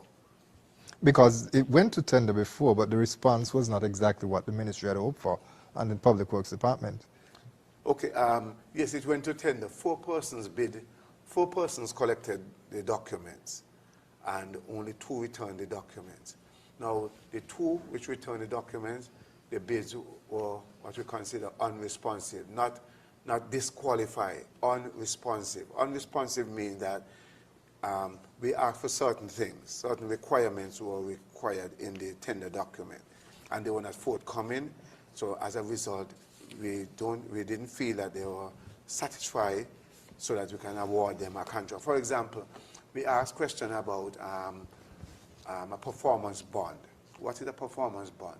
A performance bond is a certificate from a reputable insurance company or a bank, which is given to the client, which would be the government, stating that 20% of the contract sum, they agree to pay back the government if the contractor cannot perform the work. Now, when you ask the question, if you are given this job, show us that you will be able to provide us with a performance bond. When you provide nothing, it means that we're not guaranteed that you have the backing of an institution. So in the event that you fail, the government don't left open. We go further. When you sign the contract, you get a mobilization of 10% of the contract sum. So for example, let's assume that the project is a $10 million project. You get $1 million in your hand. Now the government can't just give you $1 million in your hand without holding on to something. The bank won't do that. The bank wants your land paper and other things to hold on to. So we ask you for the performance bond, which is 20%. And then from that, we can mobilize you, we can get you going. In addition to that, we want to know if you can get credit from the local suppliers, like you can get concrete and other material. So we expect you to go to the local suppliers and bring a letter from them to say that they'll be willing to give you credit of X value. What we got wasn't substantial to say that they will get an adequate. Some letters was open, basically say, well, contractor A has been a client of ours for X amount of years. Any courtesy could be given to him will be greatly appreciated. We didn't say that you are willing to give him any percentage, and we specifically asked in the document, tell us that you can provide from the local supplier, you can get material from the local supplier up to a value of X. And now these open letters which didn't give you any guarantee. Now we can actually just hand you a project which you gave us no guarantee. So these are what you call a non-responsive, as opposed to disqualified. They were not disqualified, just that they didn't give you enough information to satisfy you that they are in a financial or a position that they can do the project. Okay, so that would explain the delay in the project in terms Yes, of yes, getting it that's started. what it Right, and so, as you mentioned earlier, the suggestion then is to break it down into much smaller batches so that you can get it going. Yes, so that at least you now can bid on a 1 block, or you can bid on 2, you can bid on the 3 blocks, so then it means that your risk will be smaller, your performance bond will be smaller, your insurance will be smaller, you know what I mean? So then you realize you now might be able to manage that aspect, as opposed to manage such a big school.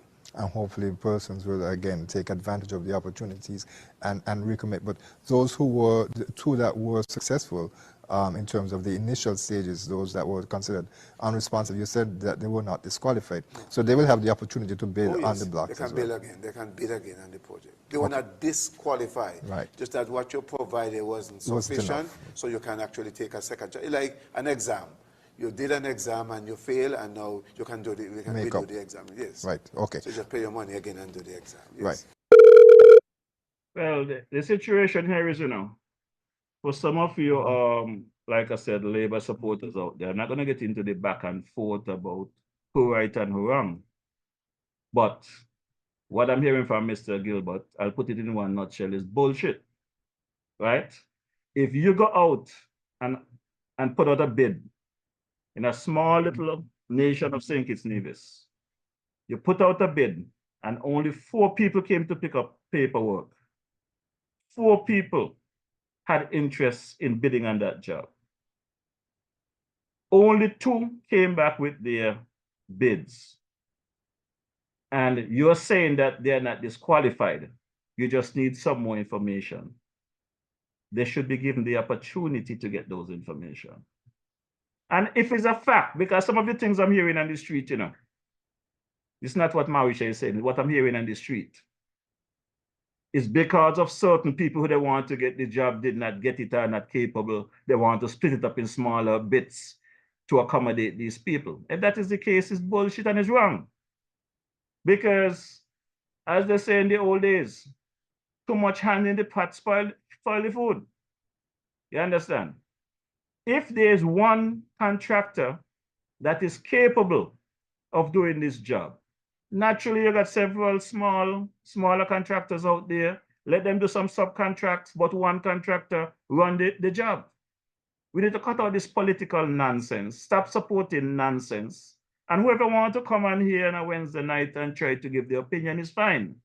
But nobody's going to change my thinking and my mindset. I've been in construction for over 40 plus years.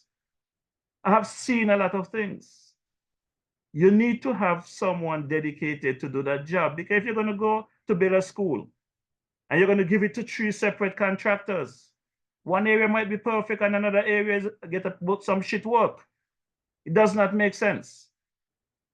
Again, we're supposed to get talented, knowledgeable people in St. Kitts Nevis, whether it's public works or wherever, that is capable of doing a good job. But for whatever reason, politics play a role in many things, and we need to cut it out. We need to cut it out. I have followed many of you with your comments, whether on this program or on the street having a conversation.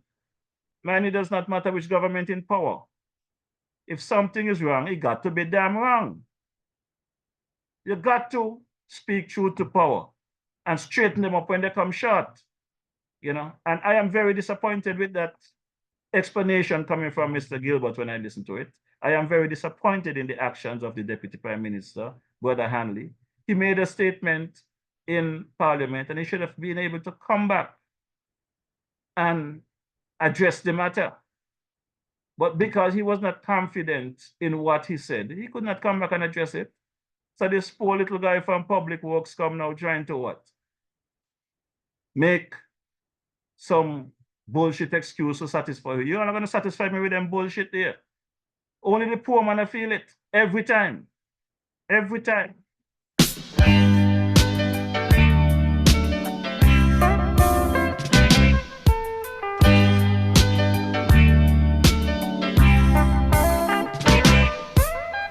Got to find a solution to this pollution.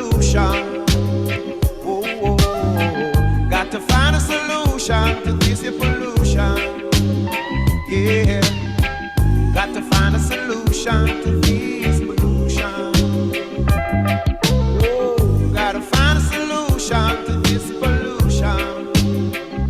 The poor man I feel it, oh, the poor man I feel it, yeah. The poor man I feel it, oh, the poor man feel it, yeah. Gas gone up, bus fare gone up, rent gone up, phone bill gone up, light bill gone up, tax gone up, car parts gone up, and we can't take the fuss, and there has got to be a solution to this pollution, yeah. Gotta find a solution to this pollution. They're growing, better find a solution to this pollution. Whoa, whoa, whoa, whoa. Gotta find a solution to this pollution. Only the poor man I feel, yeah. The poor man I feel, oh, the poor man.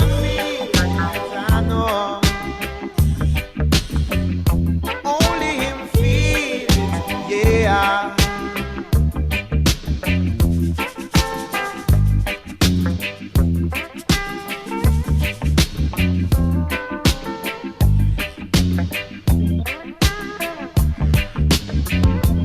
Time gone up, skillion gone up, onion gone up, red beans gone up, black pepper gone up, chicken gone up, and the parents them angry, cause the picnic them hungry, and there has got to be a solution to this your pollution right now, yeah. Got to find a solution to this pollution.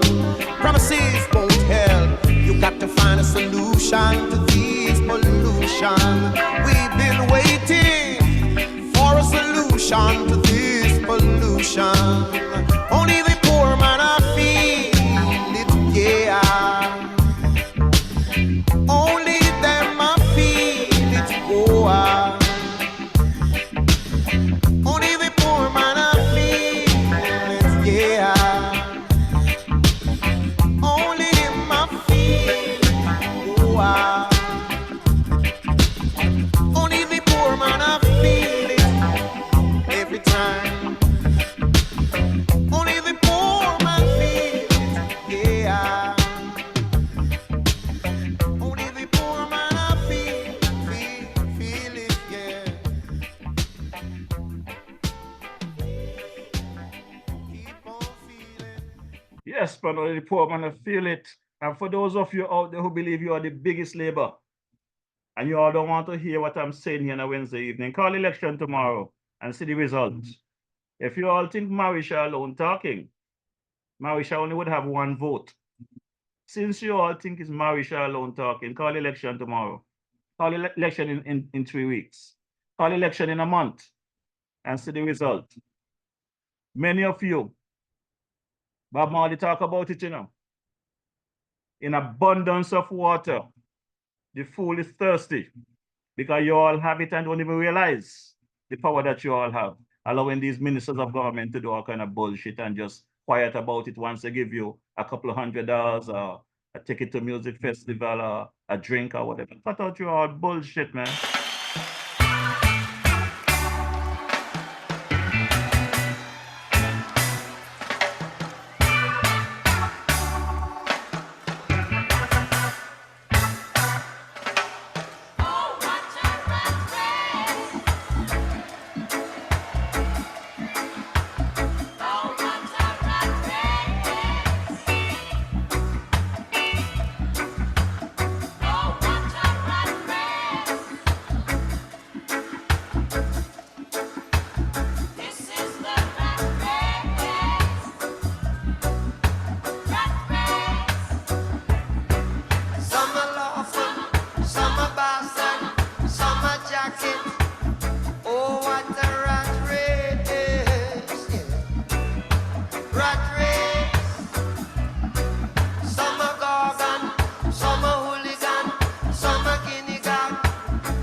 Yes, the song of the man Bob Marley. And my good people, you know. I know some of you out there might not understand who the DJ is. The DJ is just a straight shooter, you know. The record is clear and everybody know publicly. I don't talk behind no door and in the corner whisper, you know.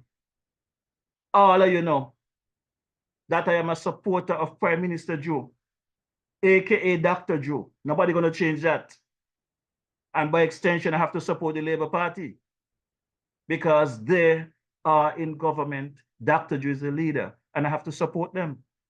But the cry on the street is what it is. We got to call it what it is. The people are talking today, hear all the complaints. I could separate the people that are just complainers, that the genuine people that really need and really support the Labour Party, support Prime Minister Joe, and are not getting the help they need. And a lot of what's taking place is not even the ministers of government at times. It's the functionaries that are frustrating the situation. And these are the facts. I said, no overtime tonight, you know, Ivor, boy, you catch me, Ivor. You catch me, I'm going to have to drop another song. I have to drop another song for you, Ivor. You catch me, man. I got to drop this one. I got to drop this one for you.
The biggest thing you ever did you see was I once a baby.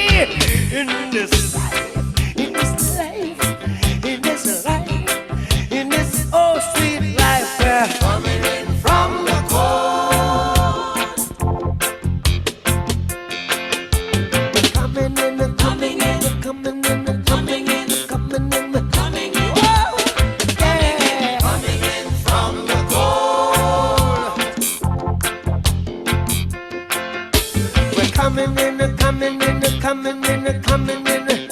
Yeah, yeah, yeah, yeah, yeah. Coming in from the cold. Coming in, coming in, coming in, coming in, coming in from the cold. Gotta come in from the cold every time, man. You know, I'm here laughing to myself, you know, because for many of you out there, whether you're opposition, fake pages, labor supporter, or whatever, right? I want you guys to understand something about this DJ. When this DJ come here on a Wednesday night speaking, this DJ have already done his assessment, his investigation, double check, and know what he's talking about. I got facts. When I make a presentation, I have the facts. I could back the facts. I got voice notes from individual sustaining and supporting the things I am saying. But I'm not going to come here to satisfy you online viewers to take stuff and run with it and do all kind of mischief. I'm not going to do that, because that is all some of you do when you come on these programs. You take what people say, twist it to what you want to do what you want, right? And I'm not going to do that. But many of you out there, when the time comes and this DJ have to bust the facts, them and are you going to hold all your head and ball? Are you going to believe that the people that you all believe in so much, that they do all of this thing to you and to this country? That is why right now, the MSR situation, the lawsuits, many of you can't catch yourself yet, because you all cannot believe that many ministers that you all look up to, who you all expect to do the right thing, was doing the nonsense they were doing. And Bob Marley sing about that too, you know. You all know the song they call the Ambush in the Night. And this is the last one I'm going to drop forever. Many of these politicians you all put in office, many of these functionaries, they know they're doing the wrong and they thought they're going to get away with it. But crap, are going to smoke the pipe now. The facts are out there. And this did you know what he's talking about? But none of you are going to get me to call nobody name. I put nobody business out there, because that is not what I am here for. I am here to present information and to open up your minds to think about what is happening. Because if them people over there need this, can't figure out what's going on with the premier yet, we got a problem. A serious problem. And if these people in parliament here cannot figure out the problem they have with the opposition leader, they got a problem. And if Prime Minister Joe cannot see that it's time to take a hard look at his cabinet of ministers and his functionaries and make the necessary adjustment, then you're going to be left to you, the people, to make a decision when the time comes to vote. Mauritia is one man, one vote. But I am here to educate a nation, locally in St. Kitts Nevis, regionally and internationally. I will continue to be observant and bring the information to you. And I'll tell you straight up, some of them had me ambushed with some of the things I'm finding out. Real facts, the real deal. But I will not be coming here with that information. So don't look for it. So Ivor, good night, partner.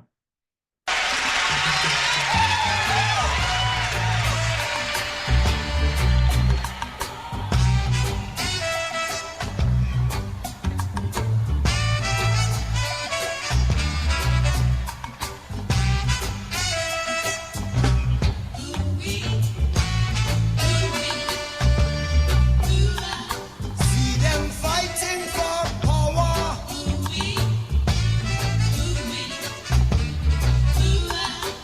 But they know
highest majesty.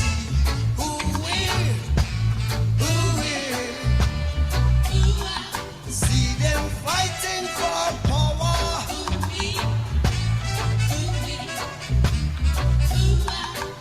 But they know not the hour. So they be bribing with their guns, spare parts and money, trying to belittle our integrity. Well, what we know now is not what they tell us, and we're not ignorant, so they just cannot touch us. Through the powers of the Most High, we keep on surfacing. Through the powers of the Most High, we keep on surviving in this ambush in the night. Land by society, ambush in the night. They trying to conquer me in this ambush in the night. All I know, we've got to be free in this ambush in the night. Anything money could bring in this ambush in the night.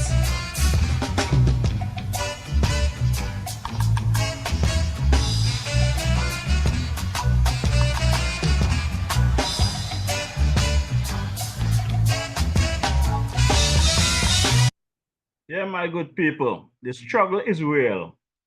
The struggle continues. And I will continue to say to you, the general public, ain't no question about it that Prime Minister Joe and his Labour cabinet, his Labour government have done a great deal of stuff in the less than 2 years that they have been in there. Ain't no question about that. But we also have to deal with the big picture. The big picture is that there was a government previously that did some serious damage. There was a campaign to get rid of them. The government fall in a year plus. They didn't get their 5-year mandate. Government change. There was a lot of promise made by the Prime Minister and his cabinet members during the campaign. And I am of the view, based on what they found when they got in there, they cannot live up to some of the things within the time frame. Come back and tell the people. Stop have people out there guessing and making speculations and stuff. Lead. Don't be on the defense all the time, Prime Minister. Get your PROs working. Not every morning you get up, you got some comment from the Prime Minister Facebook page, some comment from Douglas page, some comment from Conway's page, some comment from some. That is not how the government is supposed to run. Let your PRO lead your business. Come to the people, let them know what you found. You said 20 million missing in the development bank. Find out who have the money, lock them up. Let's see some action. It's 2 years coming this August. We don't want to see this spot here, spot there, spot there. Speak to the people straight. We are sensible people. Don't spoon feed us with some bullshit here and there. Come with the facts. Your campaign, you have a mandate. Go through your mandate that you campaign on and come back and show the people A, B, C, D. This is what we campaign on. This is what we found. This is what we can do now. This is what we cannot do. You guys are doing a good job out there. And it's been lost with all of these fake news and, you know, it's been lost. So I'm calling on you, Mr. Prime Minister. You got to change direction now. Whoever those advisors are, they need advice themselves. Get them out of there. It's time to move on. It's got to be a better day and a better way for the people of St. Kitts Nevis. Before I sign off, let me say a quick good evening to some folks online. Sister Gemini Nisbet, how are you doing? Kittishan King, Margaret Taylor, how are you guys doing? Rhonda Brown, good evening. Hope all is well. Linda Clark, my brother there, Thaddeus Deposter, good evening, sir. How are you doing? Brother Chesley Watson. Nice girl, Quilly, how you doing? Evan Jeffers, Celine Tobias, Annette Morton, good evening. Rutland Hill, good evening, how you doing? Hope all is well. Cassella Francis, Joanne, good evening. Hilla Brown, over there in the VI. Tiny Herbert, Diana Lawrence Clark, how you doing? Good evening. Justin Hazel. Brother Romeo Paris, how you doing, my brother? I can't find you these days. You're a busy guy. Olivia David, Brother P. Eustace Hendricks, how you doing, my brother? Hope all is well with you. Beverly Marisha, good evening. How you doing? How is the family? How is my folks there in the Tobago area? Brother Victor Beard, Gloria Beard, Sister Melissa Beard. How about my girl there? My missionary, Deborah Wallace, the man Roger Wallace, how you doing? My boy there in Trini. Brother Daniel, how you doing? How is Sister Chanel and the grandkids? Hope all is well with you all. Clayton Davis, good evening, my brother. How you doing? Verlene Ali, good evening. Juliet Keynes, how you doing? How is things over there in the SXM? Good evening, Sister Cora Bennett. How you doing? How is work? Hope all is well with you. Sister Jennifer Batcher. Brother Sebastian Williams. Wilma Prokop, welcome to the ride. Janice Carty. Sandra Merritt, good evening. Brother James Malonga Kelly. Hope all is well with you. Brother Smelter Jeffers. How you doing? Lorette Tyson, how you doing, sister? How is the culture about there? Nevis. Hope all is well with you guys there. Yvette Nisbet, Blackman, how you doing? Loretta Clark Queeley, how you doing? Veronica Roberts, Sister Hazel Claxton, how you doing? Hope all is well with you and your N. Sister Naomi Ward Bratcher, how you doing? Everson Powell, good evening, my brother. Deacon Orwell Jeffers, how you doing, my brother? Good evening. Brother George Nisbet, somewhere around the world. Hope all is well with you. Sweet Island man, welcome to the ride. Joseph Brooks, good evening. Adeline Morgan, Damian Jeffrey, Sister Dorothy Allen, how you doing, my mascot? All is well? You're following me as usual. Frankie Lawrence, good evening. Patrick Brown, welcome to the ride, my brother.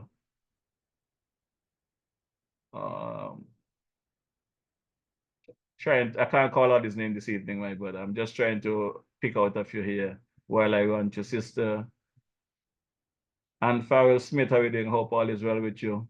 Carlisle Paris, welcome to the ride. Hope all is good with you guys.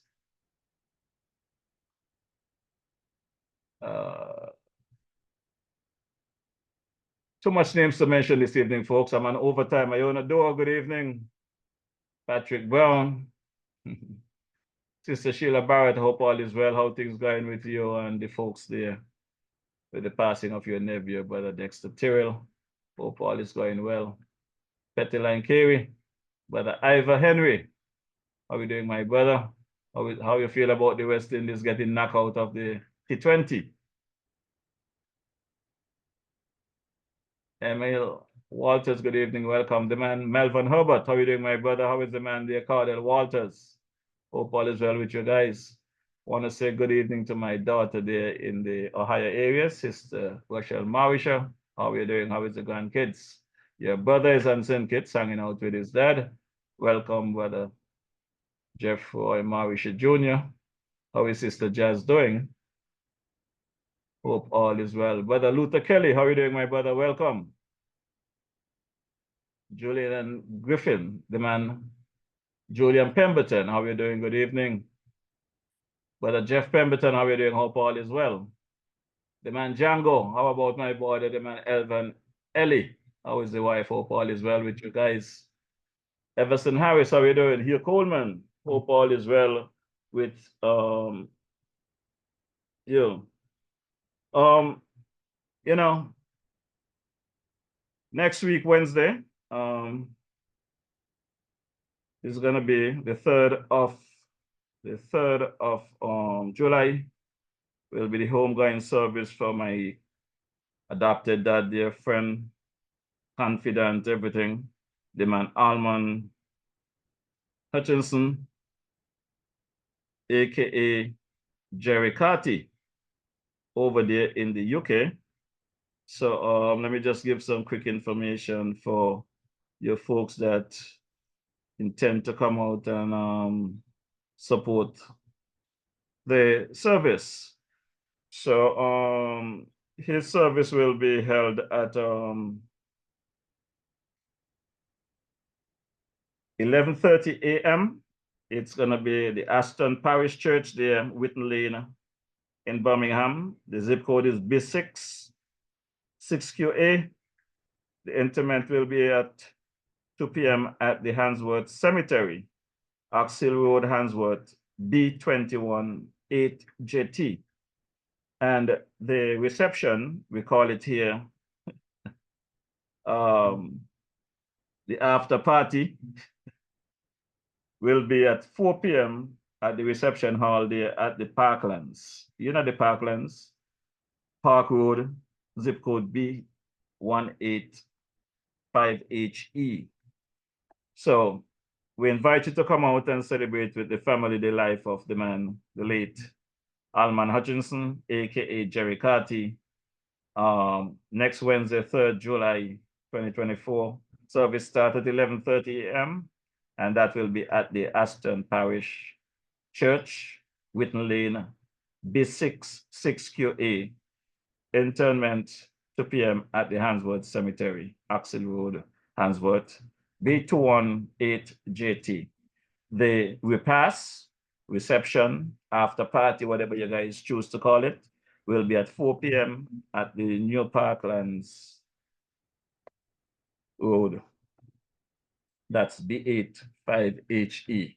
I'm not looking forward to that event, but as most of you may be aware, I would have to be there to see my brother take his final trip. So naturally, next Wednesday evening, I'll be coming live from the UK. Look forward to seeing your online viewers. Coming back, I'll give some updates as usual with whatever information that I am privy to. But for those of you who is out there want to get me caught up in the political drama, Marisha not into that. I just come and give you the facts and let you do your thing, and we take it from there. But like I said, in either case, just in case there's anybody wondering, don't let it be a secret.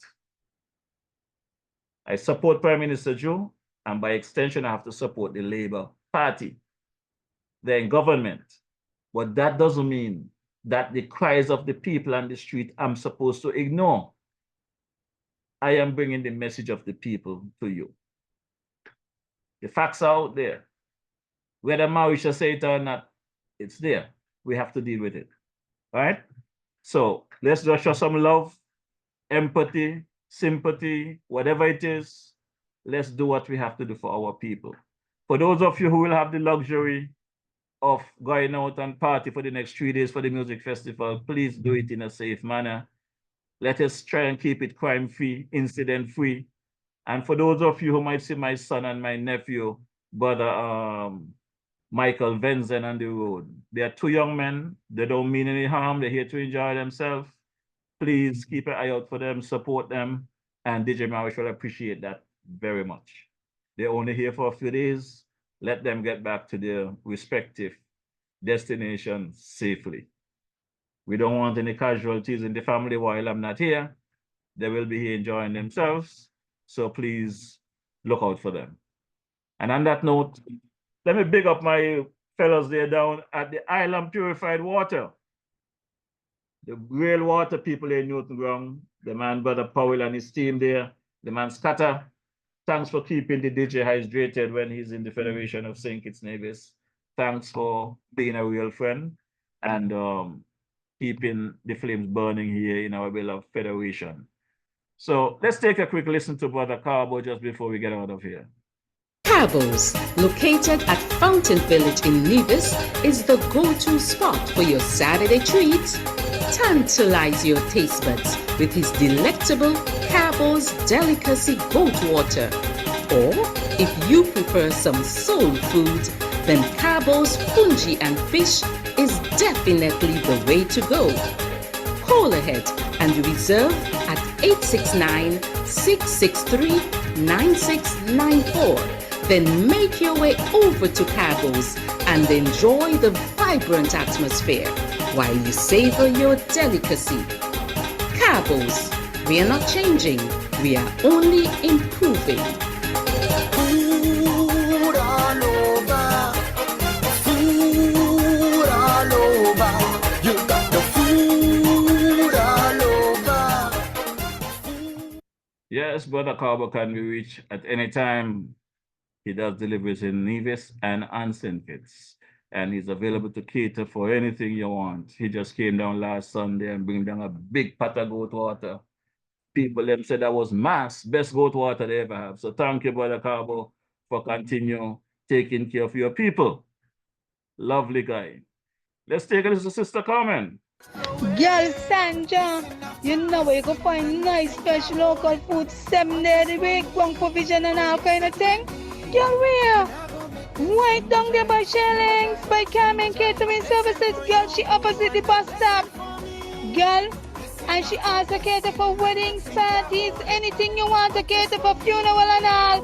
Girl, and trust me, you're gonna enjoy the food. And she also selling bites and Sundays. Opposite the car shop, right there in the main road.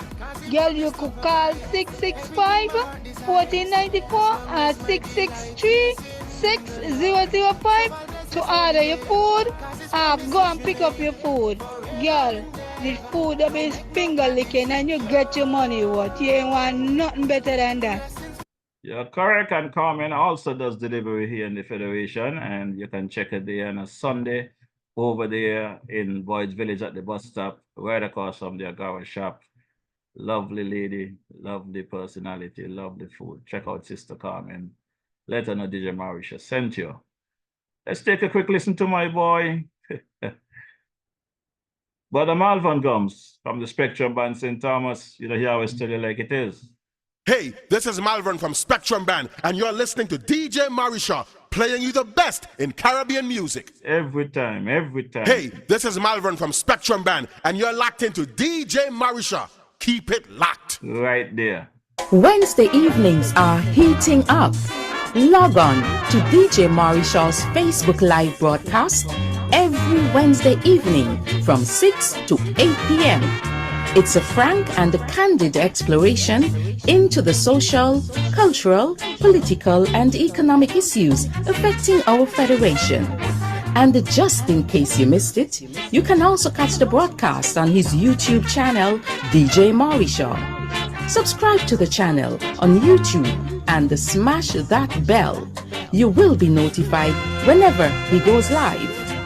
DJ Marishaw, every Wednesday evening, Facebook 6 to 8 p.m.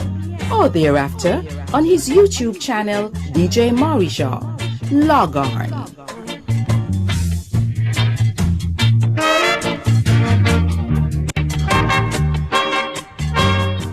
Yeah, you just have to log on there. I just want to big up my sister Esther in Tortola. Good evening, sis. How you doing? How is Marquise and the kids? Hope all is well. Want to touch my brother there, brother Carl Maris over there in the St. Thomas area, Virgin Islands.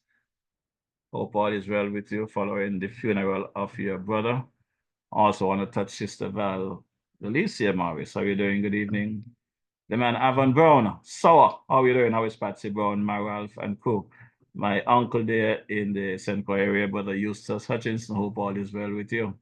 Also want to touch my favorite cousin there in St. Thomas, Sister Natalie Patty. Mem, how you doing? How is Caroline? And I love the cousin of mine, the man, brother Kent Bernier. How you doing? How is Sister Pam? How is the man, brother Benter? Hope all is well with you guys there and that end. The man, the main dean there in St. Croix, the mighty Pat, the man Jerome Vanderpool there in the UK, the man Ruben Martin there in the UK. Bernard, how you doing? How is Sister Alice? Hope all is good with you guys and all is well. Folks, if you're looking for some lovely clothing for your music festival, I invite you to check out my cousin there, Sister Gloria at Smart Fit. She have 2 locations there. One in the old Simaco building next to Skelec there on Central Street. and the other is down there in Keon Street, just off 4th Street, opposite the gas station, Netton and the Jamarisha Center. Lovely garments for your festivities this weekend. Also, you can check out Sister Laura Williams, wife of the dancing commissioner man, Mr. Austin Williams, right there on 4th Street in the TDC mall.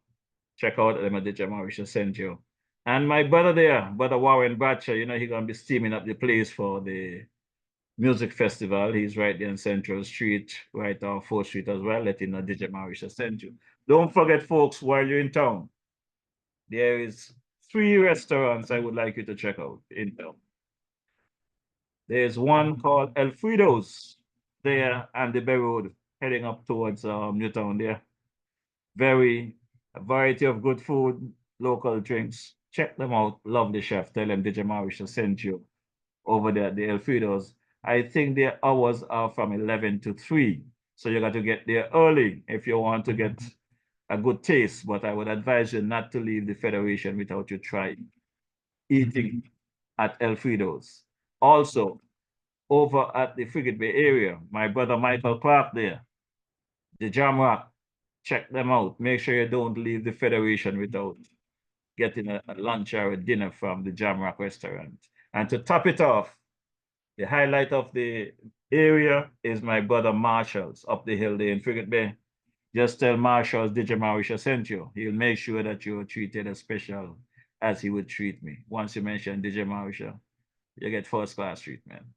Any one of these restaurants you go to, just mention DJ Marisha sent you, first-class treatment. I want to say good evening to Sister Lynn. How are you doing? Hope all is well. I hope you enjoy your day, your weekend, and everything is nice with you. Sister Cora Bennett, thanks again for your continued support. My boy there, Brother Goyen Morton, thanks for your continued support. Brother Robello Jeffords, thanks for your usual support. In the meantime and between time, I'm going to drop a track here for my closing. I consider this to be the national anthem of St. Kitts Nevis. It was done by the late, great The King Arrow, music by Elimat and the Jazz Brass. This one is called Arise. Please, the music is sweet, but I ask you, please listen to the lyrics. We need more of this for our beloved Federation if we are to survive what we are dealing with at the moment. So my people, please.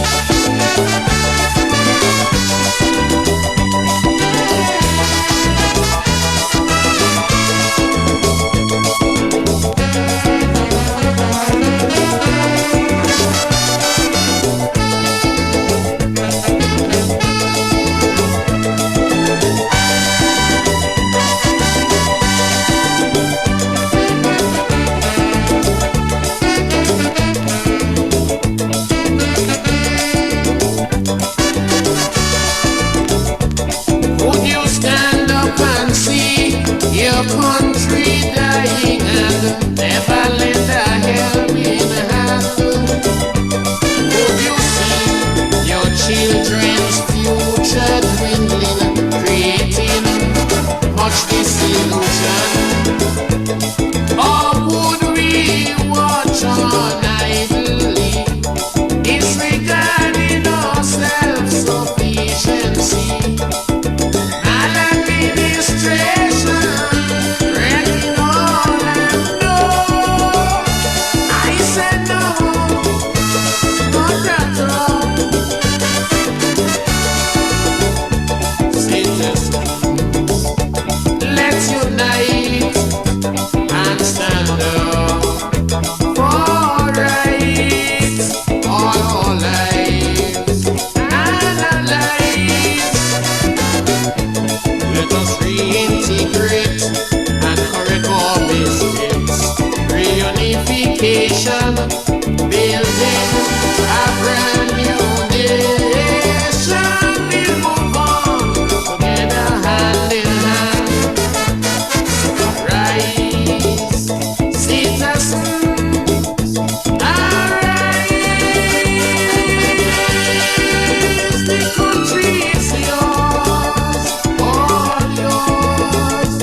unification, building a brand new nation.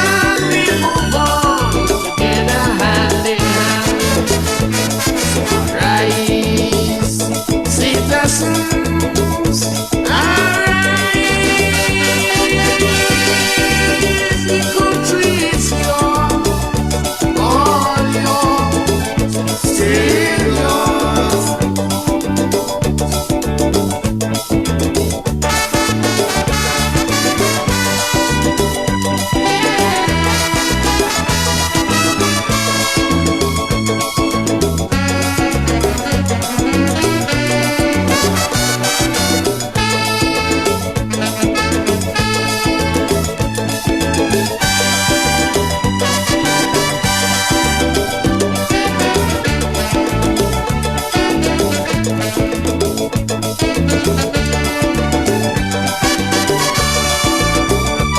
Can your conscience be clear?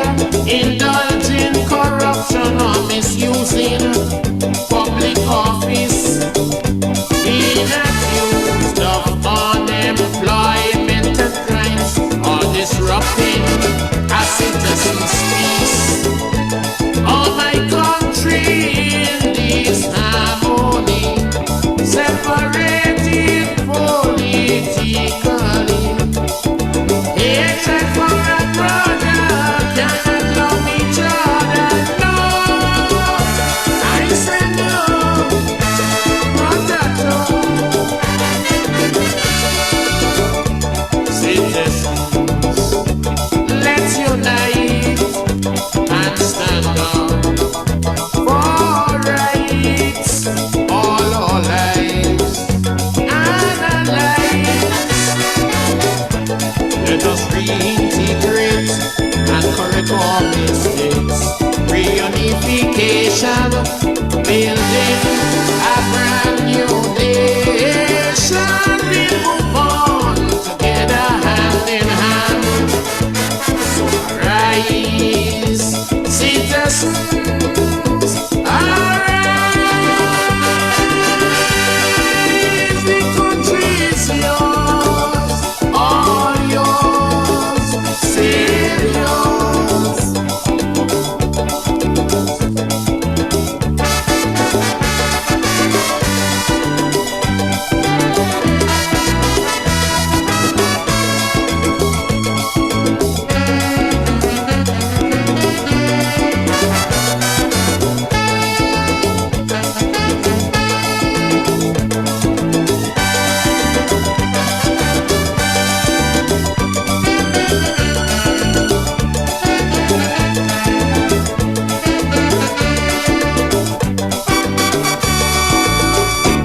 Yes, that's the sound of the late great King Arrow. Enough respect to the Arrow family. We lost a great one there.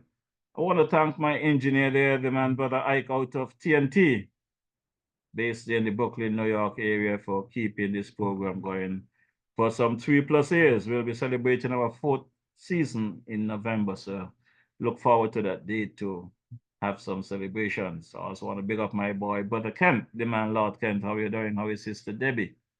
Hope all is well with you. I want to thank my nephew there, brother Glenville Lawrence, for his work in preparing clips for the program weekly. It helps to enhance the program by bringing those clips, because just coming here talking and not giving you the facts or the receipts, as they would say, sometimes is leave you to wonder if I'm bringing you the real deal. I also want to say good night to my sister there, Sister Brown, Pastor Brown. How you doing? I don't know where in the world you are at the moment. I haven't spoken to you in a bit, so hope to speak to you soon, get an update and the health and wealth of your husband. I know was under the weather. Hope all is well.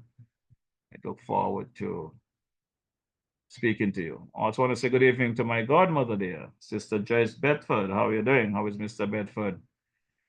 Say good evening, and I hope all is well with you guys. My father there, Brother Alfonso Marisha in St. Thomas. Good evening. How are you doing? My sister Lisa there in the Bullidan Bronx. My niece there, Aisha. How about Sister Sherry there in the Florida area? My brother George, hope all is well. The rest of the family, hope all is good with you all. My sister Denise, I understand you went through a procedure today. Happy to know that you got through it. Okay. So my good people, until such time as we link next week, I'll bid you a great evening. If you can't be safe, no, if you can't be good, be safe. That's what my grandma used to tell me. Jeff, you cannot be good, be safe in your travels.